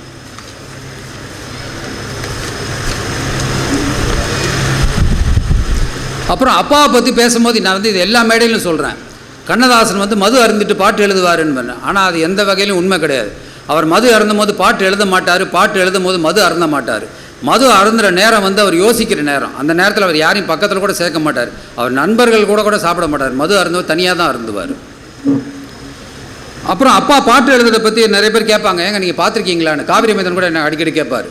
ஒரே ஒரு சந்தர்ப்பம் அப்பா பாட்டு எழுதுகிற நேரில் பார்க்கக்கூடிய சந்தர்ப்பம் கிடச்சிது. அப்போ சின்ன வயசு, நாங்கள் 5ஆவதோ 6ஆவதோ படிச்சுக்கிட்டு இருந்தோம். நானும் என்னோடய சகோதரரும் அப்பாவை பார்க்கறதுக்காக கவிதா ஹோட்டலுக்கு போயிருந்தோம். அப்போ அங்கே கவிதா ஹோட்டலில் ஐயப்பன்கிற படத்துக்கு பாட்டு கம்போசிங் நடந்துகிட்டு இருந்து, இசையமைப்பாளர் சந்திரபோஸ், டைரக்டர் வந்து தசரதன் எங்கள் அப்பாட்ட வேலை செஞ்சவர். அப்போ நாங்கள் போனோன்னே முதல்ல எங்கள் ராமகண்ணப்பன் தான் என்னை பார்த்தாரு. என்னப்பான்னாரு. இல்லைண்ணே அப்பாட்ட பார்த்து காசு வாங்கிட்டு போகலான்னு வந்தோன்னே. சரி உட்காருங்க, அப்பா வந்து பாட்டு எழுதும்போது ரொம்ப டென்ஷனாக இருப்பாங்க, நீங்கள் வந்து முதல்ல அப்பா பாட்டு எழுதட்டும், அதுக்கப்புறம் நீங்கள் உங்களுக்கு என்ன வேணுமோ கேளுங்க அப்படின்னாரு. சரின்னு சொல்லி நாங்கள் உட்காந்துருந்தோம். அப்போ அப்பா எல்லாம் கீழே தான் உட்காந்துருப்பாங்க, அப்பா மட்டும் ஒரு சேரில் உட்காந்துருப்பார். சேரில் உட்காந்துட்டு அப்படியே யோசிச்சுட்டு இருந்தார். அப்புறம் வந்து சொன்னார், தசரதன் சிச்சுவேஷனை சொல்லுன்னாரு. அப்புறம் தசரதன்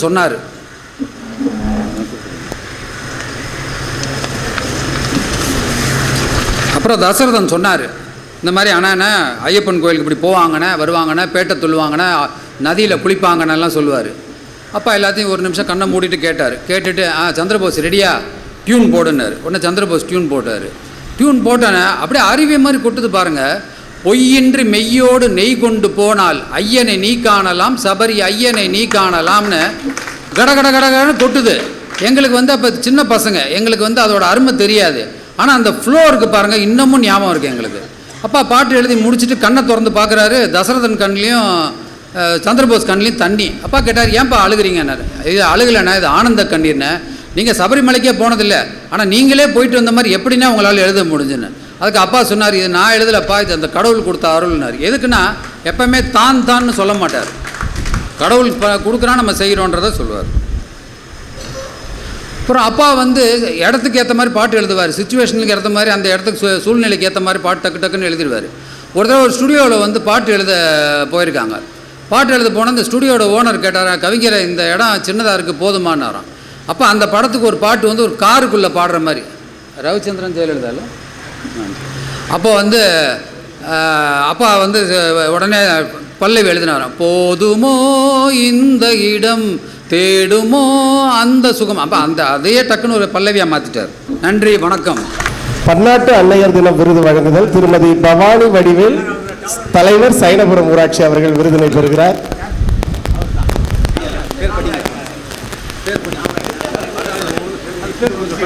திருமதி பவானி வடிவேல், ஊராட்சி மன்ற தலைவர், சைனபுரம் ஊராட்சி, பன்னாட்டு அன்னையர் தின விருதினை அவரின் சார்பாக அவர்தம் கணவர் சேர்மன் திரு வடிவேல் ஐயா அவர்கள் பெற்றுக்கொள்கிறார்.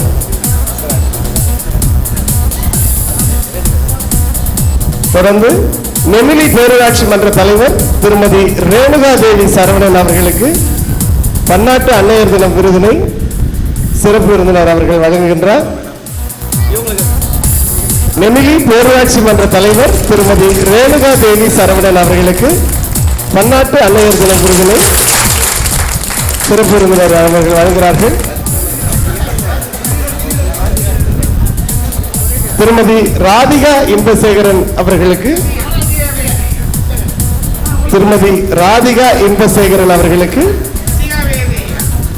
முன்னதாக திருமதி விஜயா வேதையா அம்மையார் அவர்களுக்கு, இப்பள்ளியினுடைய தாளாளர், எங்களுடைய வேதையா ஐயா அவர்களுடைய இயக்குனர் திருமதி வேதையா அவர்களினுடைய துணைவியார்,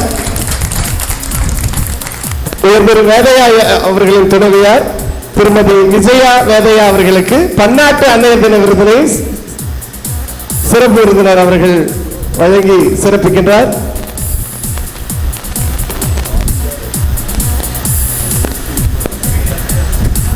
திருமதி ஜெயந்தி இன்ப ராஜசேகரன் அவர்கள், திருமதி ஜெயந்தி இன்ப ராஜசேகரன் அவர்கள் பன்னாட்டு அன்னையர் தின விருதினை பெறுகிறார்.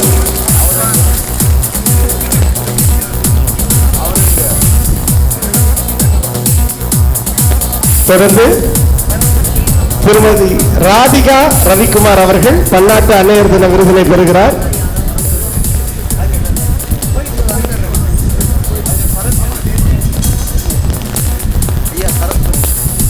திருமதி ராதிகா ரவிக்குமார் அவர்கள். தொடர்ந்து திருமதி சரஸ்வதி,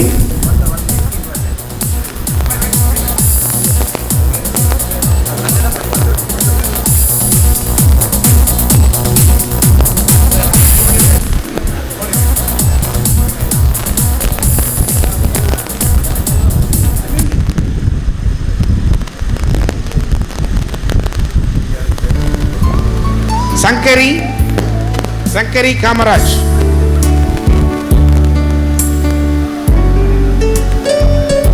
மேடைக்கு அருகில் வந்து நிற்குமாறு அன்போடு கேட்டுக் கொள்ளப்படுகிறார்கள். வரலட்சுமி மணி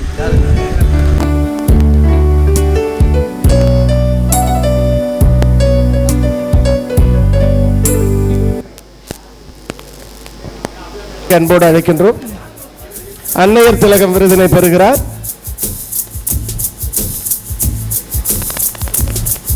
நெமிலி பிரியா மலர்வண்ணன் அவர்கள்.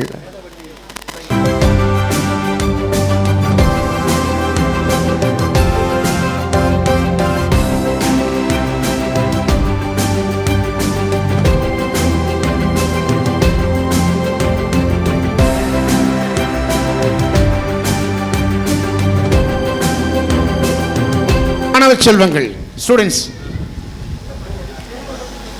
செல்வி பார்க்கவி 9ஆம் வகுப்பு.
தந்தையர் தினம் உங்களுடைய பலத்த கைத்தட்டலுக்கு மத்தியிலே சிறப்பு விருந்தினர் கவியரசு கண்ணதாசன் அவர்களின் தவப்புதல்வர் டாக்டர் ராமசாமி கண்ணதாசன் ஐயா அவர்களுக்கு நெமிலி கவியரசு கண்ணதாசன் தமிழ் வளர்ச்சி அறக்கட்டளை நினைவு பரிசு வழங்கி பெருமை கொள்கிறது.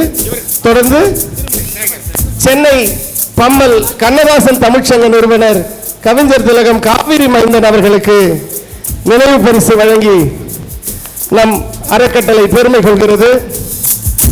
தொடர்ந்து மனிதத்தேனி புதுக்கோட்டை கண்ணதாசன் இலக்கிய சாரல் நிறுவனர் திருமலை சேகரையா அவர்களுக்கு வழங்கப்பட்டுவிட்டது. அடுத்ததாக காவிரி மைந்தன் அவர்களுக்கு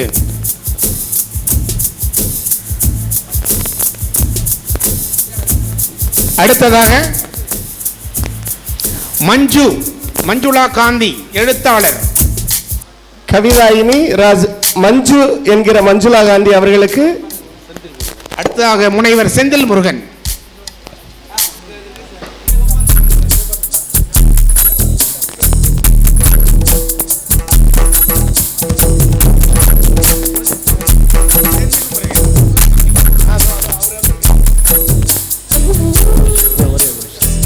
தமிழக அரசின் தமிழ்ச்செம்மல் விருது பெற்ற விருதாளர் ஆற்காடு திரு கவிஞர் ஜோதி ஐயா அவர்களுக்கு நம்முடைய நெமிலி கவியரசு கண்ணதாசன் தமிழ் வளர்ச்சி அறக்கட்டளை விருது வழங்கி பெருமை கொள்கிறது.